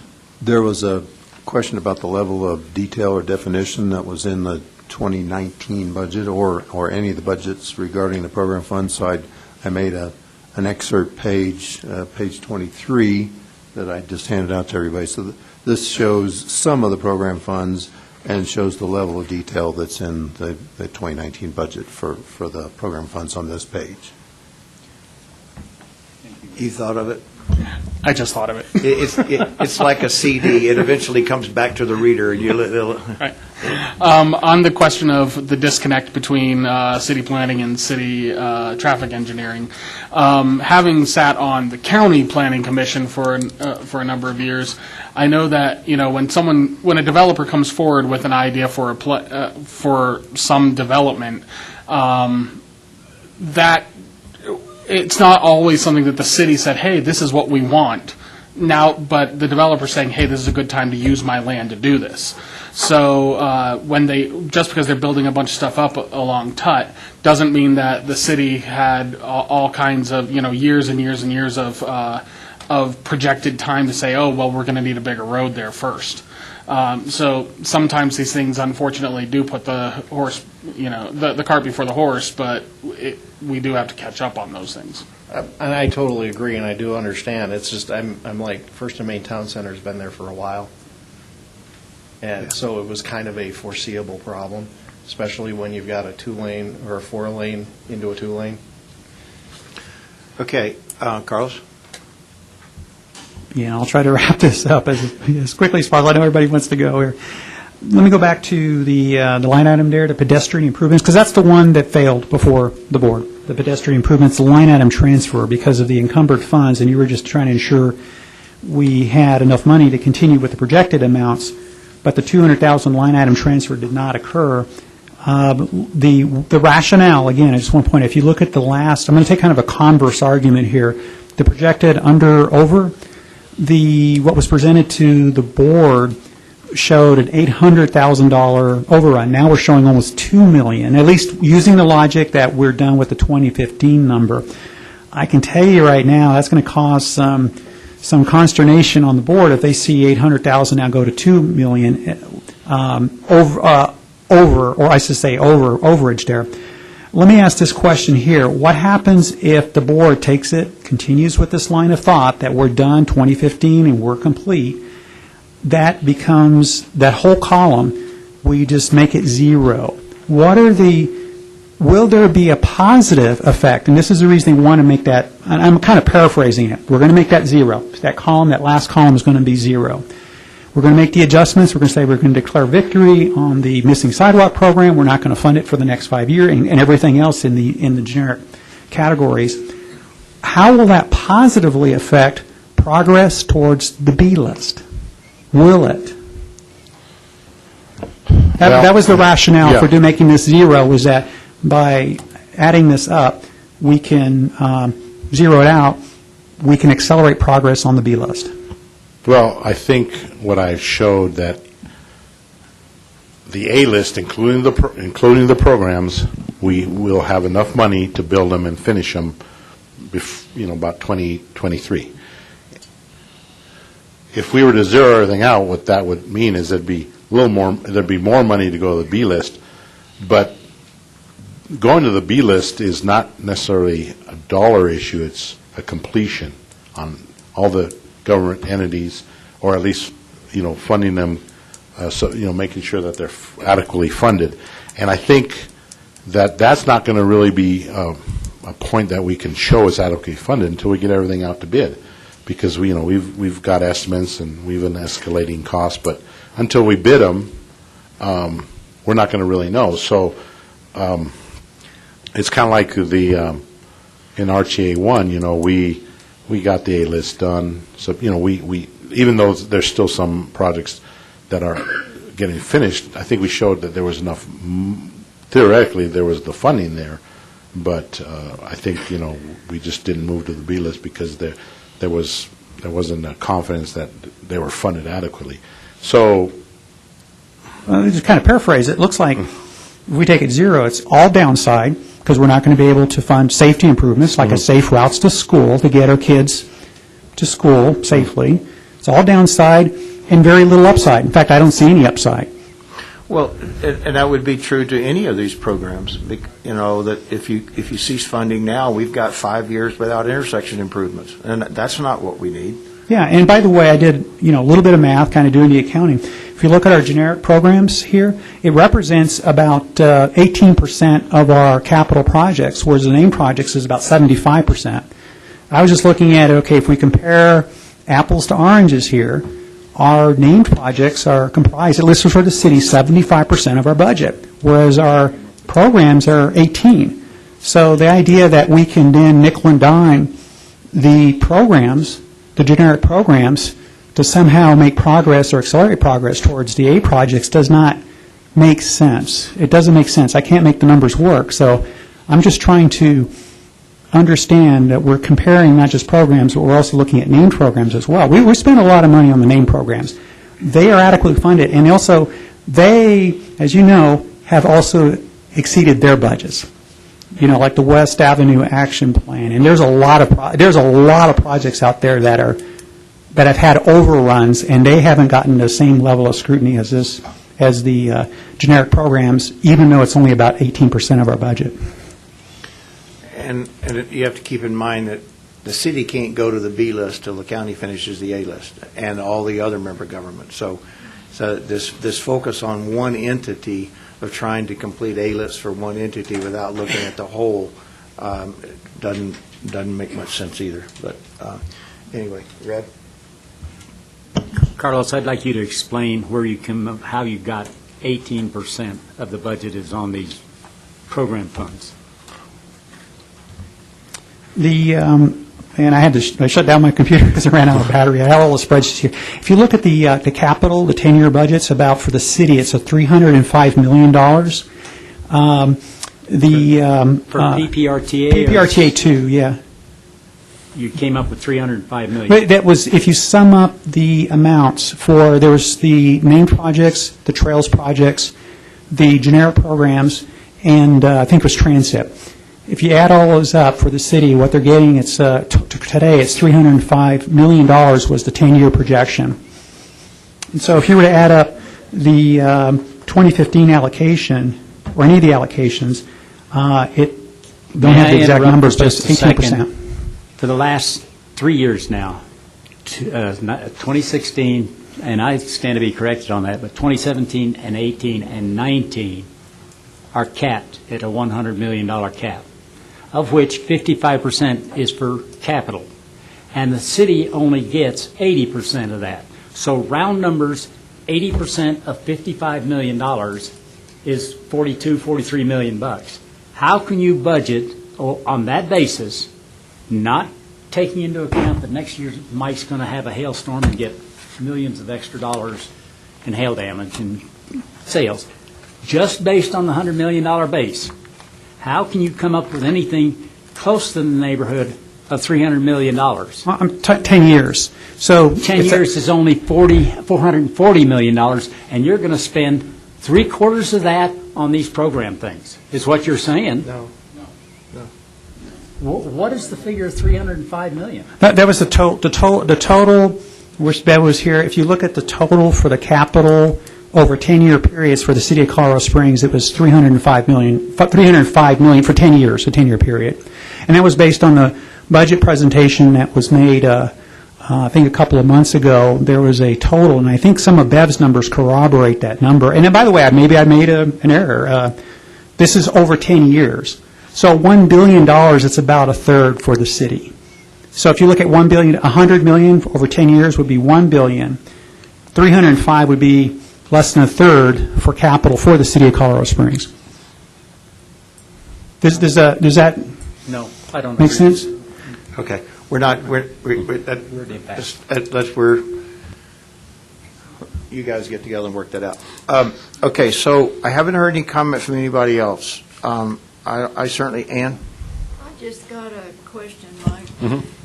You mentioned that the roadway safety and traffic operations clump, I would call it, that you kind of put a lot of things in that, including the Sierra Madre project.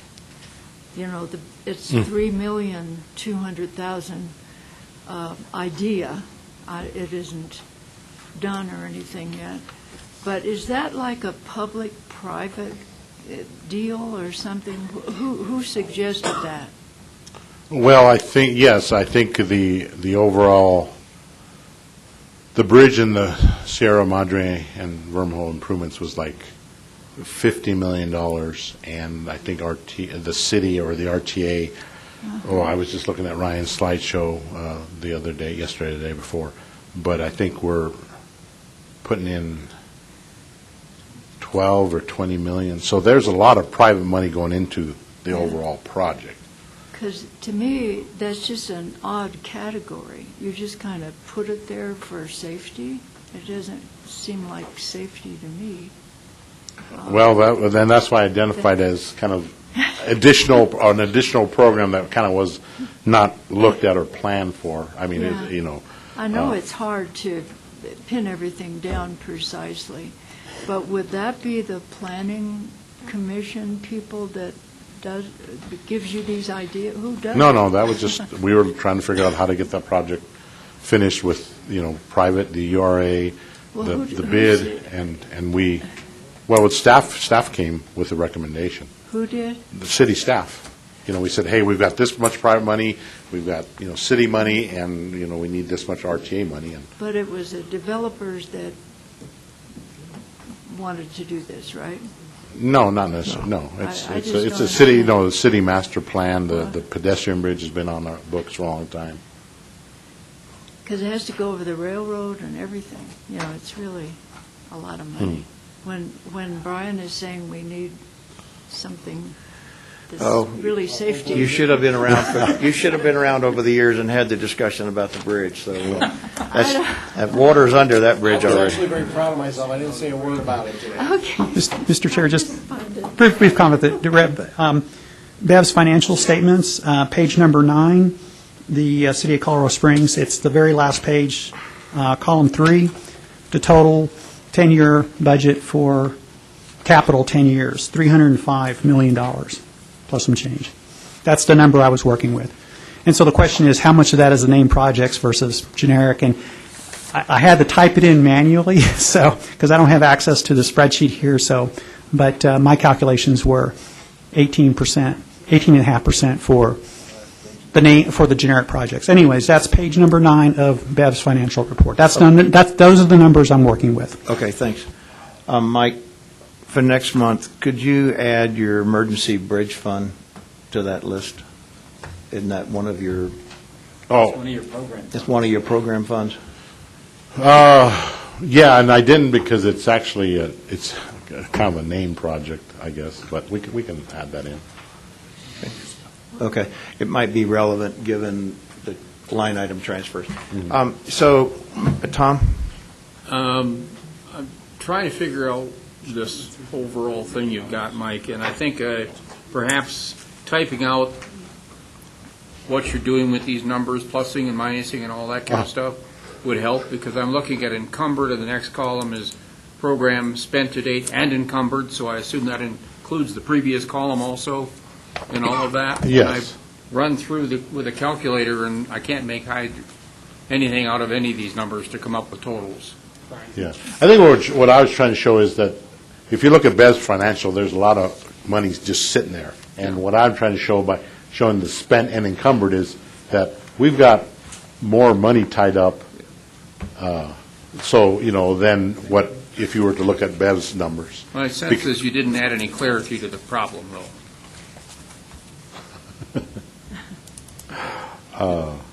Well, like I said, trying to condense, yeah, I said, and that's why I said, Jim said this is probably not just a one-time discussion. Yeah, so I want to make sure that you guys are engaged in this too. This is not a thing for me. So I think, and several of us that have been to the board meetings and listened to their concerns, their personal opinion, their current line of thinking by some of the members of the board would be a detriment to the RTA and the city if they continue that line of thought and follow through on it. And that's the reason that, I mean, we've been all talked about these program funds for years, about lack of visibility and what's in them, and everybody's muddled under their breath about slush funds and this, that, and another. They do have a purpose. They play a role, and an important role. And I think it's important for some new members of the board that haven't been engaged in this to understand, and in order for us, or us that go to the board, in order for us to show the board that we know what's in here and we're okay with it or not okay with it, we've got to take this deep dive. And so it's not just me. It involves everybody in understanding. So I thank you for indulging this conversation. I don't see that we need to rush this, but you mentioned we're coming up into the budget cycle, okay? We're getting ready to come forward in the budget cycle here in about 2 months. And if we don't put something out there to the board prior to them seeing the budget, then they have to run the risk of line-iting that, and then these programs stop and all the work that they're doing ceases, and we still got another 5 years on the RTA. So that's the crux of the issue for me in terms of an importance of why it would be like quitting road maintenance for 5 years, and I just don't think that's healthy for yet. So, Rick, did you have something? Yeah. And Jim, I'll get with you to talk about, maybe what we can do. I just want to, I think I'm a fairly intelligent person when it comes to following graphs and matrices and stuff.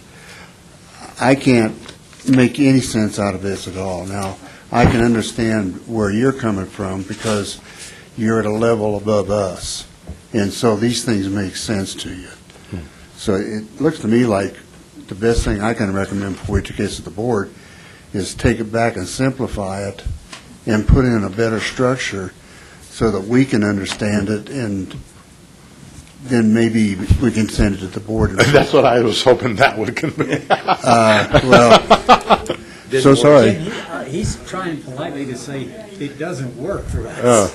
Yeah, you're above our Intel grade. No, not necessarily. But if, I would recommend if you would do something like that. Thank you. Can I ask? Yes, ma'am. All the board meetings are open to the public. We could go listen to them if we want to. You can. You can come to the board meetings next Wednesday at 1:30. They're also 1:30. recorded as well. Yeah, you can Yeah. record to see them. That might help me. Yeah, I hope this is not a continued conversation that someone's made a point and that they've moved on, but I'm not sure. So, anyway, okay. Any other discussion on this? You guys are tired of hearing me talk. Okay. Change order request, Mike, you want to cover that while you're there? Yeah, are there any questions on that, Mike? So is this postponed? Oh, yeah, we're not, I don't recommend doing anything. We'll put this on the agenda for next month. We'll continue this conversation. Yes. Okay. So you want less numbers or more numbers? Numbers we can understand. Okay. Find what you're talking about in the column. Oh, Yeah. And show the map. Sound like school teachers. Show your work. All right. No changes, no questions on the city's change orders. Any questions on the county's change orders? All right. Oh, wait. Wait. Really quick. Sorry. Just wanted to get a little clarification on definition. First item on capital order change log, extend period of performance. I don't understand what that means. Oh, that privacy fence is going up over there? Okay, so basically, we had originally set an end date of when we wanted that work completed, but there was, the manufacturer of the fence pieces was way behind. Gotcha. And he took longer to get them built. No worries. The other one was add contract language for plant production reports, and that's on the Rustic Hill stormwater and Rock Rim and roadway improvements. I think, and that's a no dollar, I think basically we wanted the contractor to provide more information, more quality control language, and so we put it into the contract. Sweet, thanks. All right. Let's go to item number 8, report of board actions. Any questions about that? Anybody? Larry? Yeah. Oh, county, any questions on the counties? Nobody said anything? No, Okay. we already covered that. 8A, go ahead, Larry. I just got a question on the board actions and I realize these are very brief, of what occurred, but in these summary, I don't see anything relative to what we've just spent so much time on discussing on the issues as far as the program funds.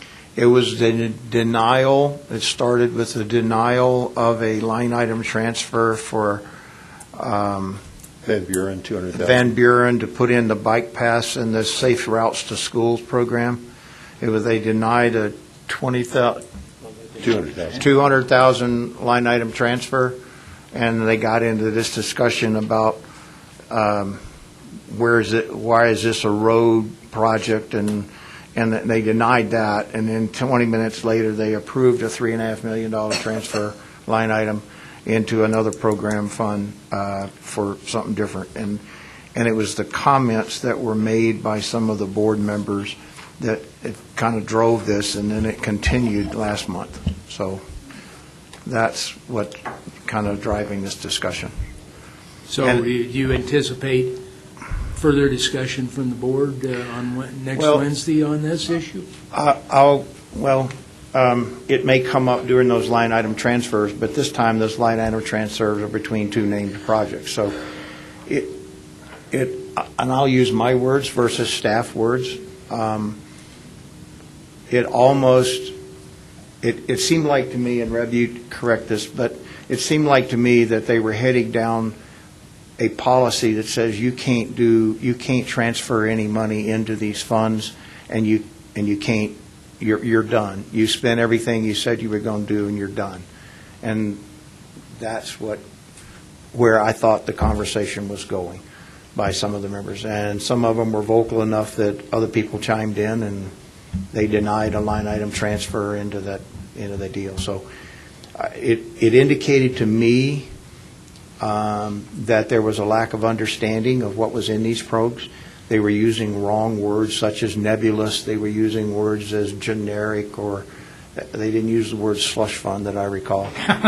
Vague, undefined, and that kind of stuff. And they haven't read that description that's in the budget. I mean, I'd be willing to bet that none of them have read that.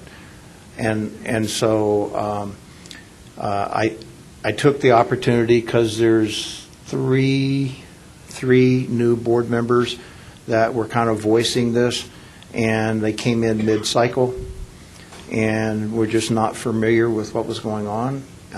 Some of them have a long history with the RTA, and so I just felt like that we as a committee owed the board more information on this. Mm-hmm. And so that's why we're doing it. That answer? I have a comment. Just for your information, there have been very few occasions the board has overridden one of our recommendations. As a matter of fact, I think it's only 4, and one of them literally happened in that meeting where we had on something like a 13-3 vote recommended a line item transfer, and the line item transfer, just for your information, was South Academy from Fountain to Milton Proby, but it went into a program fund. And no one, the discussion went off into why they denied our recommendation. And it spread out and into the program fund discussion. So literally, there was some exception that I personally took. What's our point in taking all this time to discuss these things and then make a recommendation to the board, and the board gives no indication? But boy, I could see where that discussion, that particular board meeting, and literally they are new people. So maybe you can understand why I'm trying to get a definition of capital and maintenance and some other things. You come on this group here and see something today and have no knowledge of the history, you're no different from those newly elected officials that are now serving on the board. So if they have some idea of where we came from in making a recommendation to them, it might help them to understand. And there's a possibility. We have in the past had meetings, and Rick's actually said something, I know Jim has too, where we've had joint meetings between the board and us so that we're on the same page. This is why we do or don't recommend it. If you don't like the way we recommend it, fine. That's your prerogative. But don't make us sit here for 2-3 hours on a Wednesday before your meeting and say, to hell with it, I don't agree with them. Nothing. There's Joan, sorry. Joan? I concur with Reb's comments, and that gives me thought, is it time to have another joint meeting between the board and us, and especially to meet the new board members and have some of this discussion and background that we know and that it appears they don't know, and try to get us all back on the same sheet of music. We've bounced that around, that very subject. We haven't had a need to, up until now, necessarily. We have tended to have those meetings when we had something to discuss because of how busy everybody's schedule is. But this may certainly drive us in that direction, is to have that, because there is the language that was used, the words that were used by some folks. In my opinion, there's not an understanding of what goes on, and they're making decisions based on misinformation or incomplete information, and that bothers me a little bit. Well, yeah, and as well it should bother all of us, but I think that this is an issue that we do need to meet with the board and have a joint meeting to kind of understand these program funds and so forth. And if it's appropriate, I would like to make a motion that move that the CAC and the Board of Directors meet together in a meeting at a date suitable. To be determined? Date to be determined. I might suggest that we do that after next month's CAC meeting, after we feel comfortable with Mike's spreadsheet and after Bev has weighed in. And Okay, I will withdraw my motion. well, I'm not trying to dissuade you of the joint meeting. I agree that we should have it, but not before the next month's September CAC meeting. Well, yeah, no, I don't think we could put it together before next month, quite frankly. So is it the feeling of this body that my motion is premature today? No. Okay. If not, then I will again restate my motion for the PPRTA CAC and the PPRTA Board of Directors to hold a joint meeting at a time to be determined. Second. Motion and a second. Question for staff. Rick, I'm assuming that new board members go through a similar kind of orientation as new CAC members? Yes. Okay. Tom? Budget submittal is coming up. It probably would be prudent to have that meeting prior to that. Yes, I agree with that. My thinking, I accept the thing, we need to do that. I think it's probably prudent.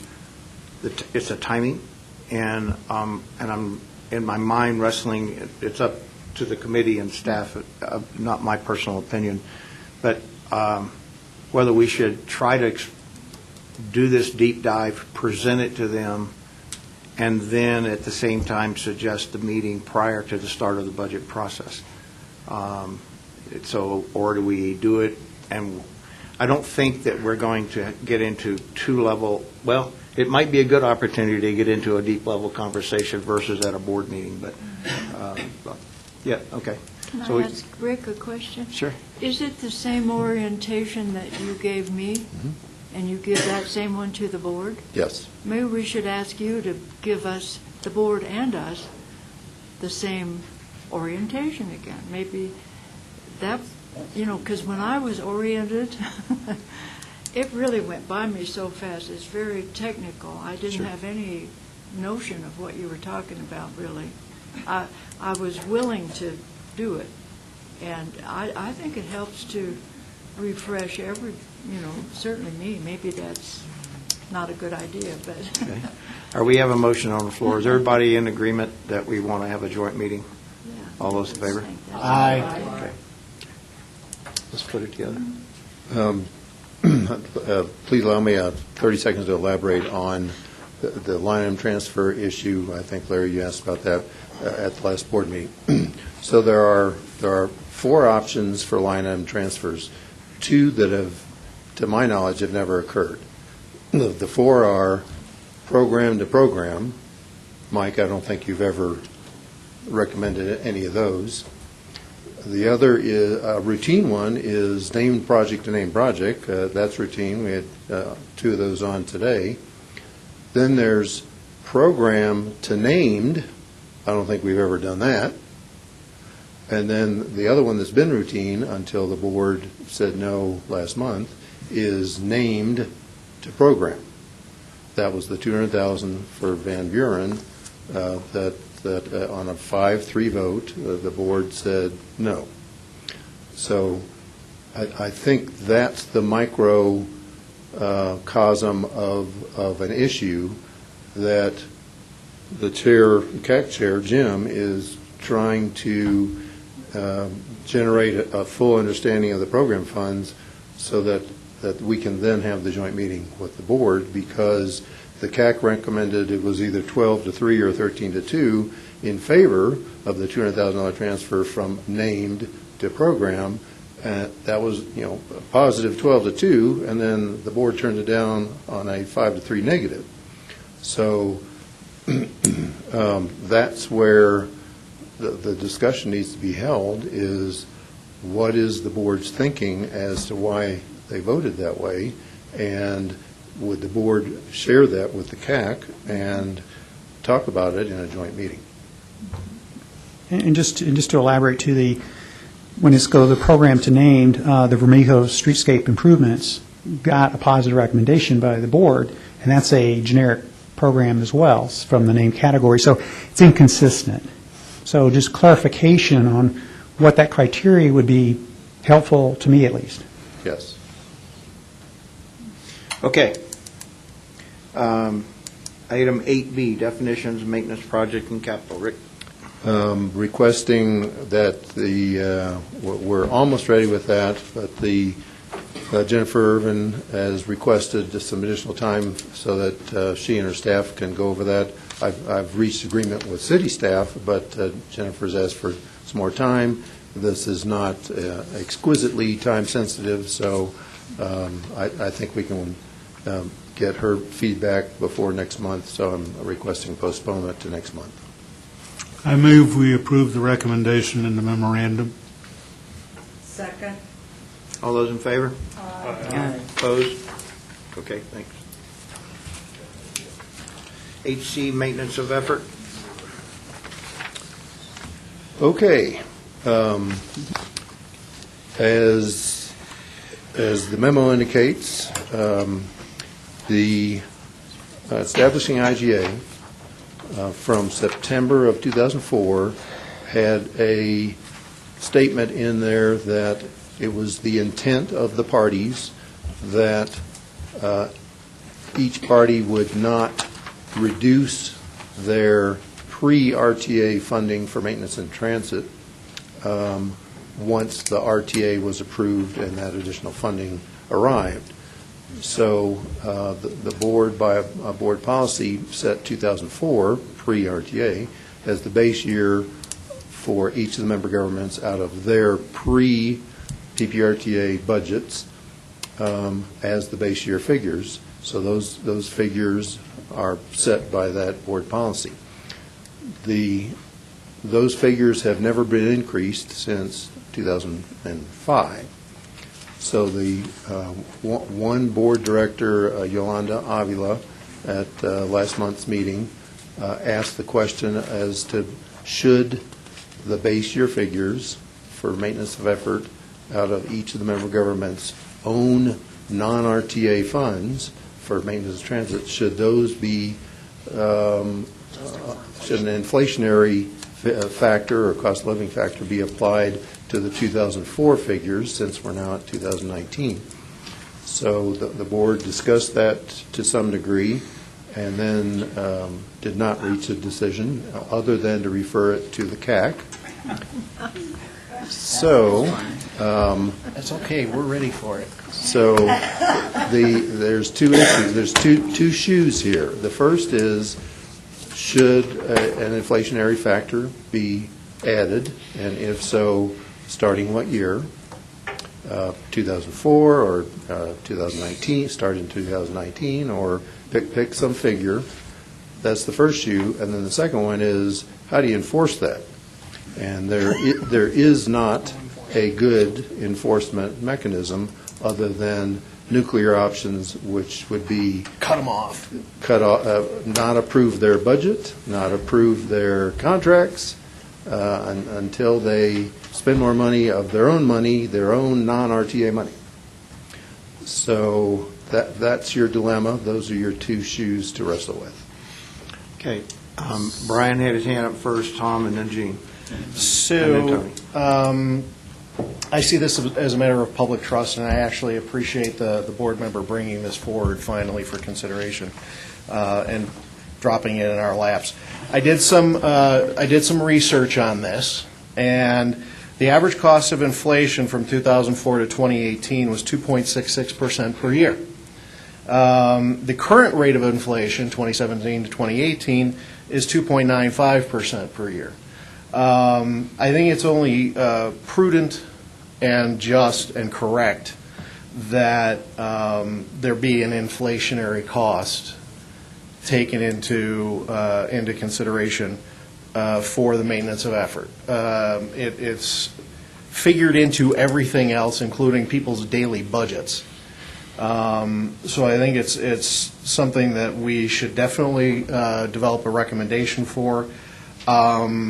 Obviously, I would look at over a 14-year time period. If we're looking at 2.66%, something in that area, 2.5% perhaps, just to be fair, considering that there could be downturn times. But that 14-year time period takes into account one of the worst economic downturns we've had in this country since the Great Depression.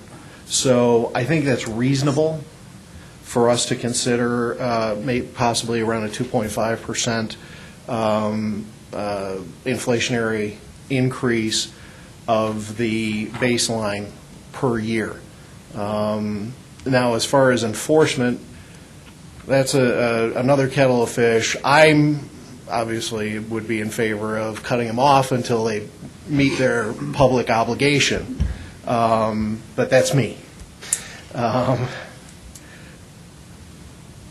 The soft option for enforcement is a board policy, which again is a statement of intent but is not enforceable. chastisement, in other Yeah. words, publicly, which is also a good option, Yeah. because if the public's really upset about it, they'll do something about it, maybe. I like quick swag estimates, so if you take 2004 to 2020, just round your numbers up to 3%, and then compound it, you get to about 50%. So I have the numbers, the 2004 figures for each of the member governments. I can hand it out. But if you go back to 2004 through 2020 here, for example, transit, that figure was 5.7 million. So if you add 50% to 5.7 million, you're adding almost 3.8 million to their 5.7. So we'll see if Brian winces at an extra 3.8 million out of the general fund. You take a town like Raymond, but see how they do it. Tom? We can talk like that, but I think that's called ex post facto. You can't go back and enforce something against somebody that didn't exist 15 years ago. We wouldn't be. I think what we could do is say, starting this year, there's an inflation factor going forward, and this is the base year. I think anything else is simply punitive and unenforceable, and frankly, probably unlawful. Okay. Brian, I said 3.8, it's probably 2.8. All right, Gene, you are next. Well, way back yonder in 2004 and prior, I was one of the voices in the wilderness that said we need to define a baseline for these particular areas, and we need to define a inflationary tool to increase those costs, and it fell on deaf ears. But that being said, I think there's some significant legal issues because inflation and baseline figures were not in the ballot measure in 2004. And now we want to come in and change something from 15 years ago and try to impose it. I think we're going to run into some serious problems. With regard to enforcement, I think there's several ways to try to enforce things. I agree with Brian that public shaming may be a good method, but it's also a poor one. Maybe it's my military background, but I like the nuclear option. If you're not going to live up to the figures that are there, we're not going to give you money. That's the biggest stick we have, and maybe the best choice is to come up with more than one method of enforcement, with the last one being, we're not going to approve your budgets until you fix the problem. But then again, we still have the issue of the CAC membership, or the board makeup, and when they vote to impose that, which it may never be voted to impose. Tony? I agree with Tom that going backwards is probably potentially illegal, but definitely not doable. I like the idea of an inflationary measure on this. However, I think it may be a little bit pie in the sky because, budgets change from year to year, priorities change from year to year, and to say, well, this is definitely going to be a priority, and we say it better be a priority for the foreseeable future, I don't know. It doesn't seem like it's something that we can definitely say. I would love to see more funding for transit, but it took a long time for the city to get back to even that 2004 number because of that economic downturn. We finally got back to it, but we're way behind. What's that? That wasn't the reason. Well, it was the excuse. Right. So the other thing, the enforcement side, we've heard the nuclear option. I think you better be careful about that because you may forget that the city's kind of the 800-pound gorilla in the room. You don't want to, if you want to use a big stick, the city has a pretty big stick too. They can just say, never mind, we're not going to be in RTA 3. So I'm all for it. Okay. Cheryl? Thank you, Mr. Chairman. like Tom, I think that you can tie it to the consumer price index, and just, it's independent, it's what it is. You're not arbitrarily setting it at 3% or 2.8% or whatever. You just tie it to that, and it's going forward. You don't go back. Because it wasn't in the formulation of the PPRTA. My big thing is, and I have to admit, total ignorance, I thought capital was included in that as well. But it's just maintenance and and transit, yes. not capital. Yes. Have they done their reporting on, every year they have to submit their maintenance of effort reports? I don't recall them including capital in that. It's always just the maintenance and the... Sure. So what muddies the water for me then is that you have these programs that are intersection improvement, safety improvements, and all those that are in the capital, not in the maintenance efforts. And a lot of the stuff that's in the capital programs for the city of Colorado Springs really are dealing with maintenance of intersections, maintenance of sidewalks, maintenance of, adding sidewalks, those kinds of things. So it's really, to me, it's a really muddied water. But I do believe that we need to continue with the idea that there is inflation, and it should be included proactively forward and tied to some governmental, consumer price index, inflation rate, whatever it happens to be that the government reports and says, and so everybody can kind of sort of agree on that. It's not something that's, unilaterally set by, some entity. Real quick, too, just for clarification, because I've heard a couple of people mention that it wasn't in the original. It actually was. It's in the original ballot language where it says it's the intent of the parties, yada, yada, yada. And the board established 2004 as the baseline year to... Right, but not inflation.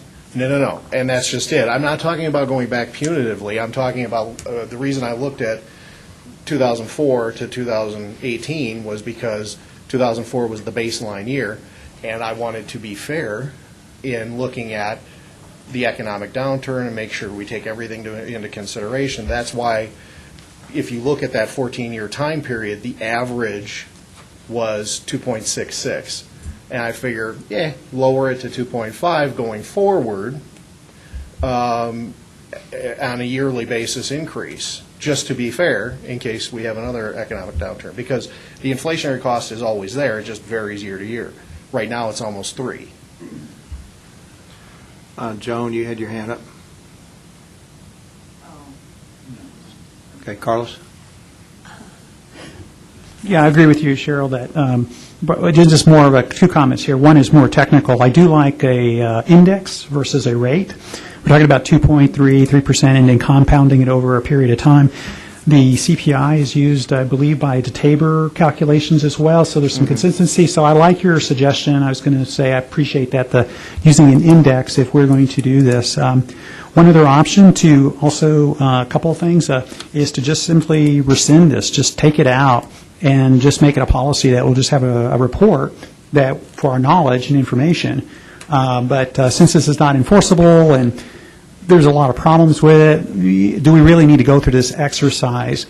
Is there a requirement to go through this exercise? And if there really isn't, maybe we should just go ahead and rescind it and take it out completely. My third comment is we talked about nuclear options and punitive types of things. When I looked at this, I was thinking, people were looking at, I always like to kind of negate things. Well, what's the opposite? What's the converse? Maybe there's a carrot that can be used to help encourage the member governments to, fulfill the spirit of this requirement, which is to not reduce their maintenance effort and transit and so forth. That maybe there's an opportunity for some type of bonus or incentive rather than a punitive, we're going to punish you or shame you or something negative. So that's how my brain thinks. I think, but maybe there's a way to encourage, I don't know exactly how that is, but I just want to think the converse of this, that there's maybe other options than a punitive option. Maybe there's a positive thing we can do. What's that? We don't have a checkbook to bonus that. That's true. That is true. I'm just don't really. speaking rhetorically. There may not be a way to do this other than a punitive one, but I always prefer incentives versus punitive actions because I think people respond better to incentives than they do to punishment. And going back to Yolanda's concern, she didn't like the fact, I mean, clearly she's legally blind. When the city did zero out or basically cut transit, her and her constituents are just very upset over that.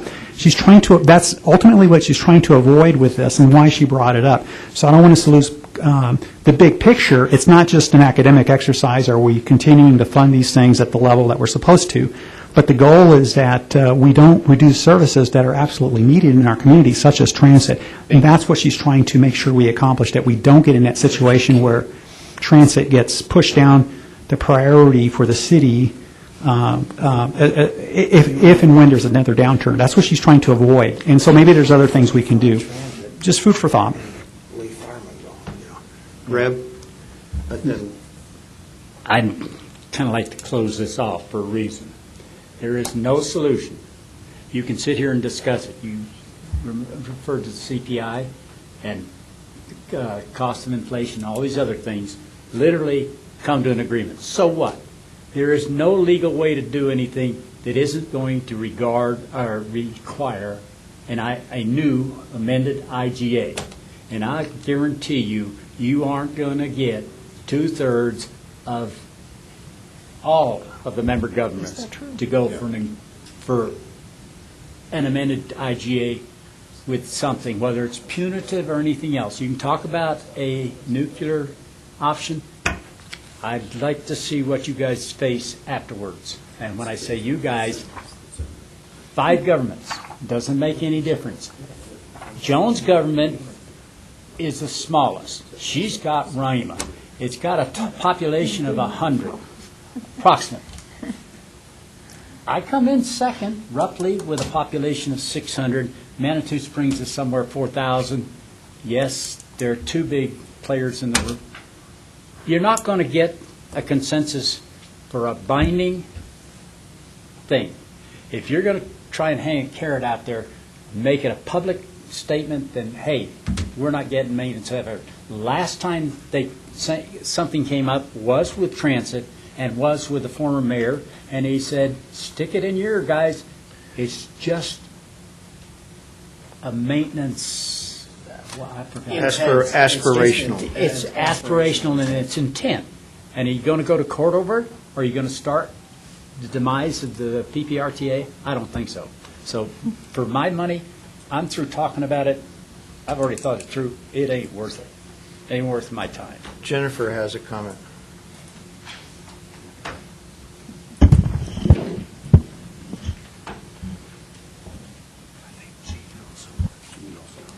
Jennifer Irvin, County Engineer. I want to point out, I think Rick talked about 2 good things. One, the question was the policy question of, 1, should you do it? 2, what's the method?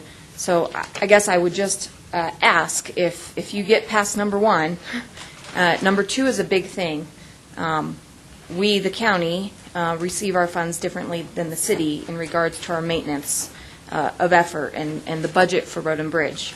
So I think that and then there's Tabor, and so there's a lot of different things that affects our budget. So I guess I would ask if you get past number 1, that, and there's a recommendation to add something, that maybe something goes out to each member government's entity's finance, because I think we need their input in regards to, at least I would need my input from my finance staff, because our budget is different than some of the others, and they have their unique circumstances as well, I would imagine. So just ask if you get past number 1 to let us have some input on number 2. Thank you. Gene, did you have another comment? Just 2 brief ones. Thanks, Jim. The board set the baseline of 2004. It seems to me that the board has the option to change the baseline. That being said, if the board wants to change the baseline, I don't know whether they would be able to legally impose a inflationary number on a per-year basis. but if they believe that the legal foundation is there to do so, whatever index is chosen needs to fit the two particular areas where we're talking about. There are different inflation indexes for transportation as there are for maintenance and the materials necessary to accomplish maintenance. So it's critical that you pick the proper index or one of several proper indexes to reflect cost increases in those two particular areas.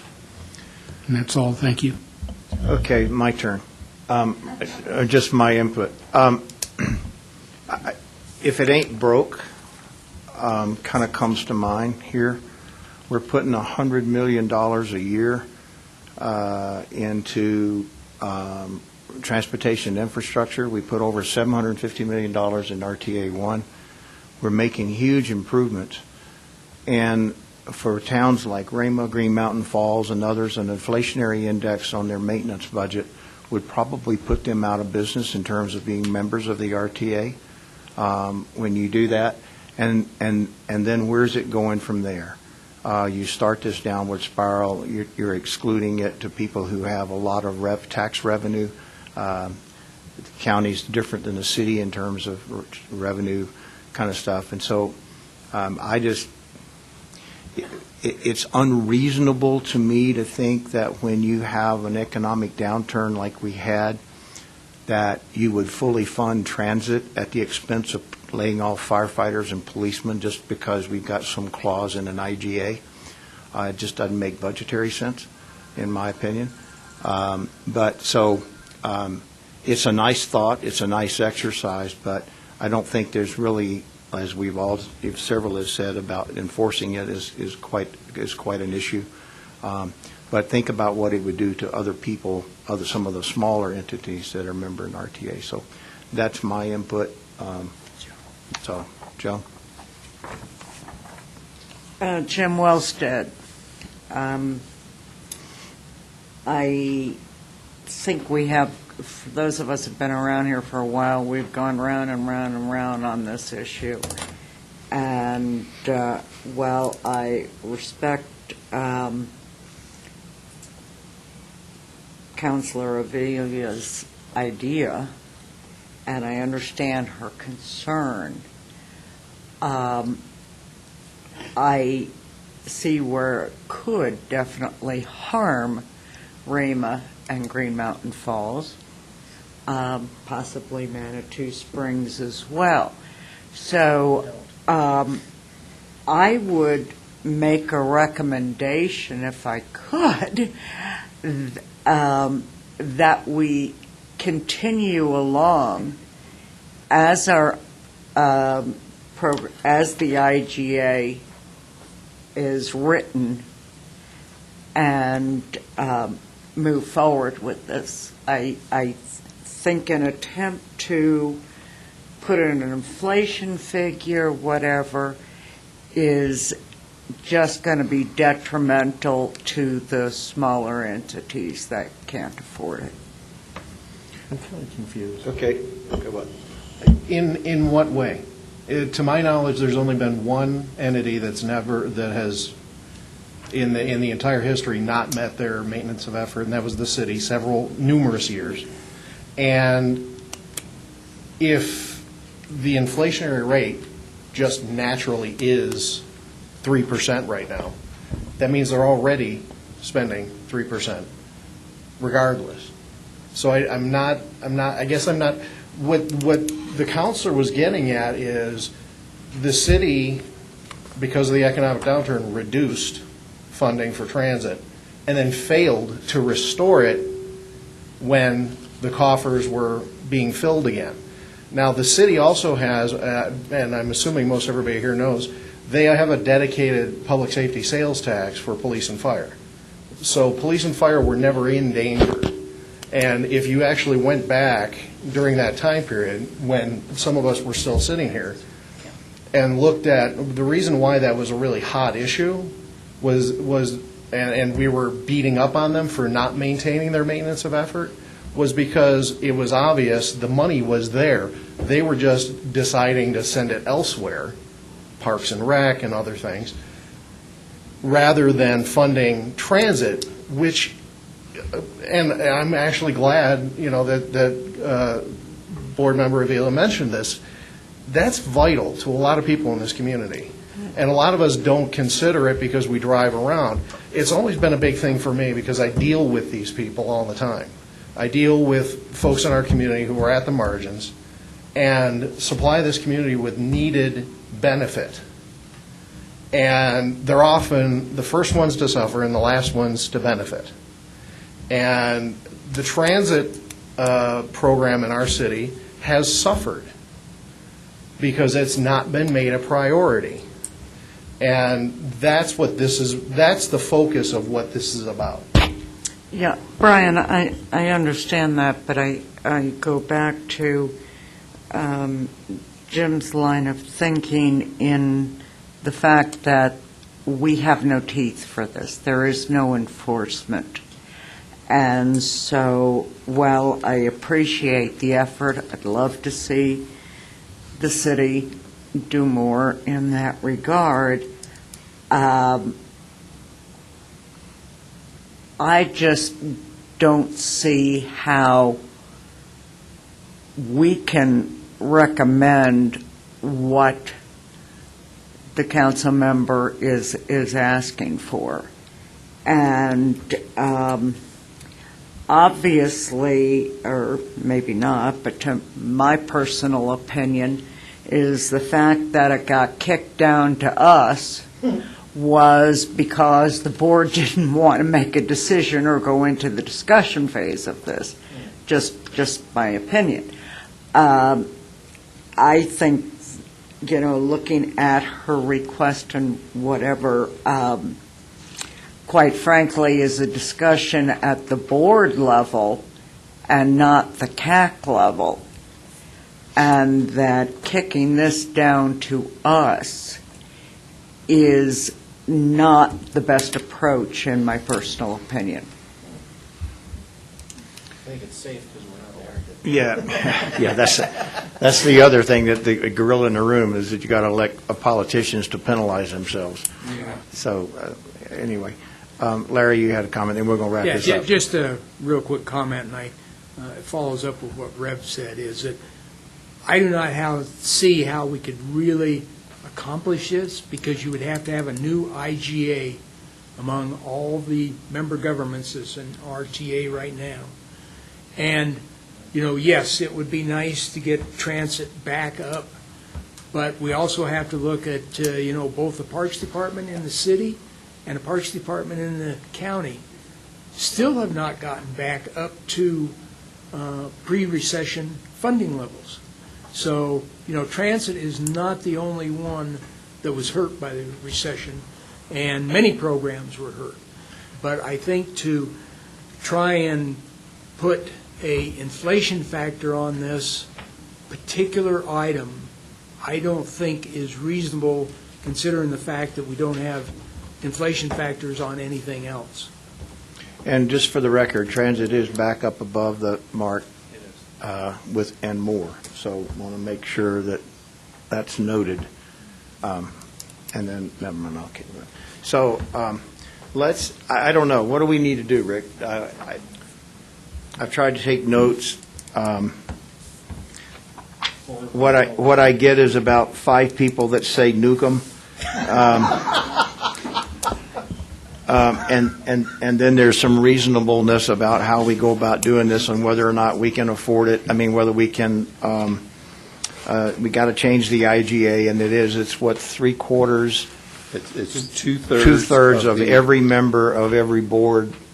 Yeah, two-thirds of the entire membership of all 5 bodies. Why would the IGA have to be changed?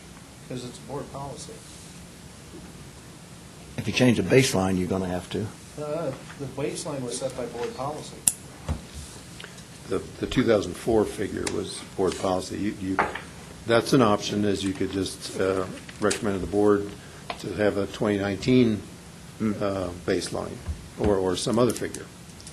How was it worded in the original ballot, though? 2004? It's the intent of the parties. It's the first paragraph of your memo.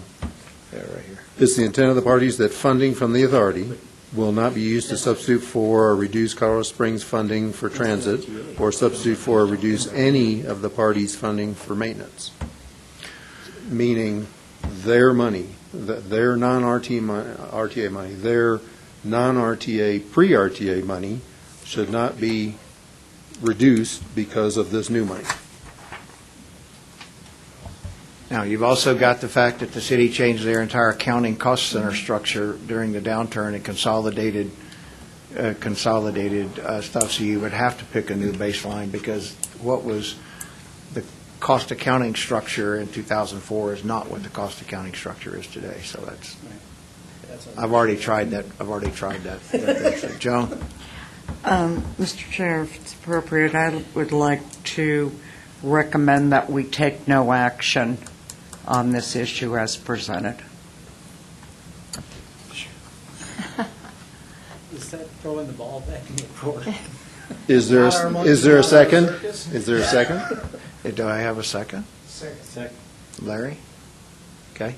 Ann, you had a question? Well, I just had a question, too. I know that as far as Green Mountain Falls is concerned, we use the money for maintenance, the roads and stuff like that. And we don't get back a lot of money.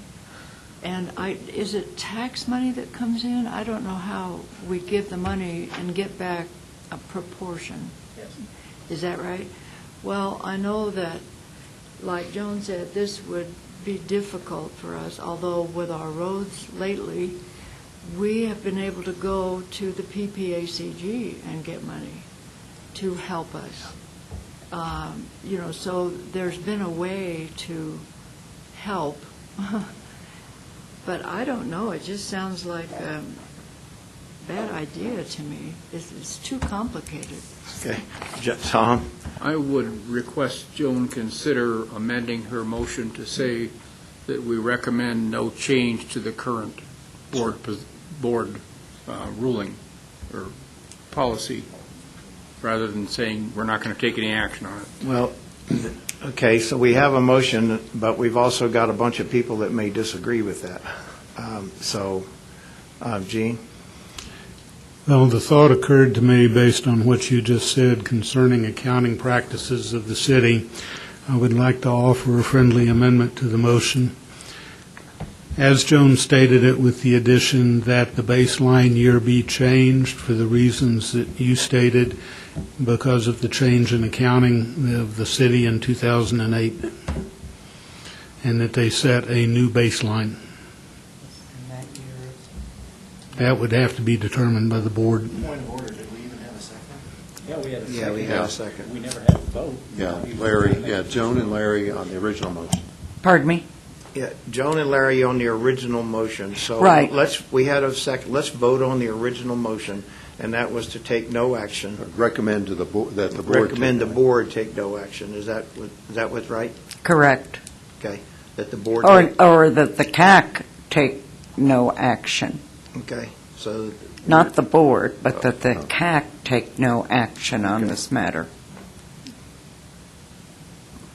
Okay. Call the question. So let's vote on that. All those in favor? Sorry, there's a point of order. Is there an amendment to that motion pending as well, or is it that the motion we're voting on? He tried to make a friendly amendment. Okay. So the motion as it stands, there's no amendments. All right, thank you. Just a point of order. Yeah. All right. And then if somebody wants to change it, we can go through another vote process. Yeah, exactly. That's the way it should be done. Yeah. A new Okay. motion, yes. Yeah. Okay. So all those in favor, say aye. Aye. Any opposed? Aye. So we probably need a show of hands. Do you want to? Okay. All those in favor of the motion that we recommend that we take no action? 1, 2, 3, 4, 5, 6, 7, 8, 9, 10. I'm sorry. Did you get a good count? I 10. was slow. 10. We got all our hands up again. Okay.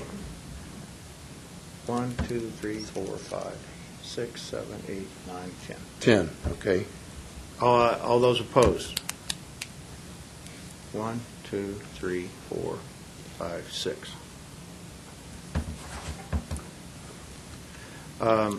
Okay. Anybody want to make an amendment or suggest a new motion or Because so what we're saying is that, Well, Mr. Chair, point of information, we just had a 10-6 vote. Right. So therefore, is another motion in order based upon this vote? probably not, but, so It would- my question. My understanding of Robert's rules is that it would not be valid to make another motion nor an amendment. Then, just going by that, we should have entertained what. Well, then you should have thought of that before you voted. Okay, all right. All right, Point of order, Mr. Chair, we can have a motion to reconsider the previous motion. That's one of our alternatives here. In light of that, I would have to agree with Joan. We just voted no action, but if someone wants to present on the floor a motion to reconsider the previous motion, that's one of your options. Just a point of order. All right, so I want to make sure what, Rick, go ahead. It's a little speaky face. There you go. I voted against it because I like Tom's amendment, and I was hoping that we could use the friendly amendment, and I would have been more than happy to have voted for it, but that's the reason I voted against it. Well, I'll do it then. I make a motion to reconsider the previous question. Second? You've had it first and second. Okay, All right, you take a vote. reconsider, I guess I'm lost. So, All those in favor of reconsidering the previous question? Okay, yeah, all those in favor of reconsidering the previous motion? Has there been a second? Yes. Yes. We had a Rick. first and a second. All those in favor say aye. Aye. Raise your hand, please. Yeah, because they're going to need to count. do we have a majority? 2, 3, 4, 5, 6. 1, 2, 3, 4, 5, 6, 7, 8, 9, that's a majority. So the prior motion is nullified, and now you're wide open on the floor. Carlos, do you agree with that? It's a motion to reconsider. Then the motion that is that we should take no action is being reconsidered, so we take a vote on that, I believe. That's should be the parliamentary procedure. So the motion now is to reconsider that question, that the CAC take no action, and that we, with the new information, we reconsider. And that's how we would reconsider. We have new information to reconsider that. And that would be the reason for that. And in discussion. And it was primarily the language, and then Tom was saying, Tom, you want to repeat what you were? It was Tom. Gene. Well, Tom had a recommendation too, while you were talking to Gene, but. I didn't hear it. Well, I'm not certain I know what Tom recommended, so can you restate what you were recommending, Tom? If I recall correctly, my recommendation was that the board take no action, that we agree with the current policy. Is that what I said before? Yes. That's what you said before, and that's kind of the same as we don't, as a CAC, weren't taking any action. It's kind of saying the same thing, just said differently. No? Gene? I think Joan didn't agree with that, so.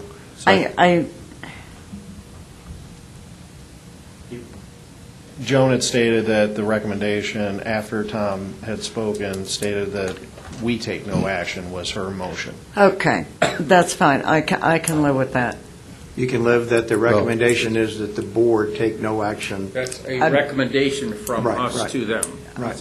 Recommendation from the CAC to the board that no action is taken with the current policy. Okay, just for clarity with Robert rules, the motion currently we are reconsidering is the one you originally made. We would have to vote that down and then make a new motion with Tom's. And I believe... I need a beer. This is one of the things with Robert's rule, and Gene had some discussion. Gene? Ay, ay, ay. And I would solicit a friendly change to the motion. Well, my suggestion is that if we make a recommendation from the CAC to the board that our recommendation contain, you need to set a new baseline, and the baseline needs to be post, I believe it's 2008, which is the year that the city changed their accounting practices that muddied the water with regard to how much funds ended up in transit and maintenance. And Jim, was it 2008 that the city made the budget change? I don't know, but I know that when I tried going back and looking at maintenance of level efforts during the downturn when it first started showing up, I could not draw across what was currently here from there, and I had a discussion with the budget lady, and they combined divisions and sections, and then it was a whole. Why don't we just use 2019? Use a more current one. Use a more current one that is past the date of the change in budgetary processes by the city, so that we have a clean demarcation as to transit funding and maintenance funding. But what I hear What is year would that be? What I hear is two different discussions here. One is that we change the board policy and institute a new index and change the baseline. And the other one is that we take recommend the board not take any action. I'm hearing two different, entirely different motions. Yeah, and the motion that we're dealing with right now is the one Joan originally made. If people like Gene's idea, we would have to vote on Joan's motion and then move on. If it doesn't pass, move on to a new motion. This is just really complicated. Yeah, I have to concur with that. The current motion in progress right now is to take no action. To make a substantial change to it would be out of order. In other words, negating a motion that's there on pending would be inappropriate and out of order. So the amending it or the motion in progress right now with additional language when the motion right now says no action, to strike the entire motion would be inappropriate. I agree with that from my recollection of the Robert's rules. Yeah, it has to be germane to the question and not negate or substantially just reverse it. We should not do that as per. So we should have a clean motion. Do we want to have the motion in progress right now, which was, we voted to say reconsider, no action, and we vote on that. And if that's the decision, we go forward. But we are considering it in a new light, by the way, and that makes it appropriate to reconsider that question. Right. So the modification that Tom put forth is a minor modification of the question, would be just a change of that the CAC make no action, but the CAC recommend to the board that they take no action and just leave everything as it is. Yep. Okay, so that's the way I understood for it. everybody? Yeah. So you need to first, if I'm hearing the experts on Robert's Rule, you need to first, Don't call me an expert. you've heard the two major efforts here. One is no action, or recommend the board no action. The other is set a new baseline. So those are two diametrically opposed actions. So one cannot amend the other. It can't be a package of do nothing but to change the baseline. So it's got to be two different actions. The first one is Joan's original motion of recommend the board to take no action. So you need to, knowing that there's the interest to set a new baseline, you need to first either approve her motion or kill it in order to get to the change the baseline motion. Right. Wait just a second. I think the original one, the reason I voted against was she said, we're not going to do anything, we're going to throw it back at them. Tom was the one that said that we recommend to them that they don't do anything. Right. Yes.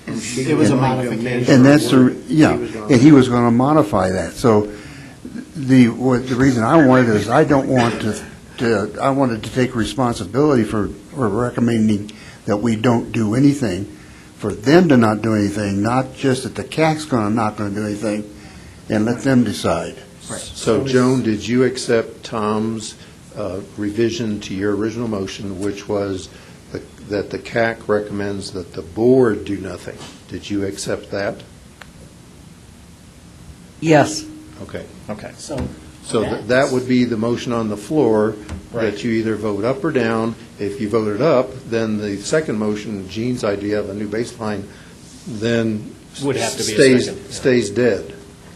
If you vote Jones' motion up again, but you know that Gene's potential motion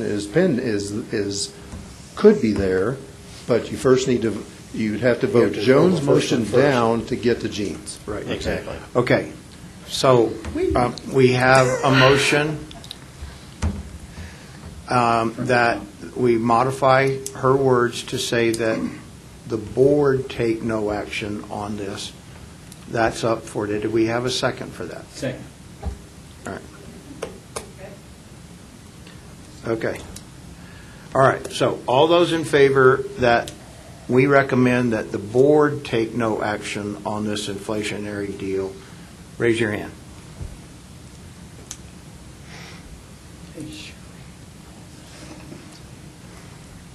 $11 to 3, I think.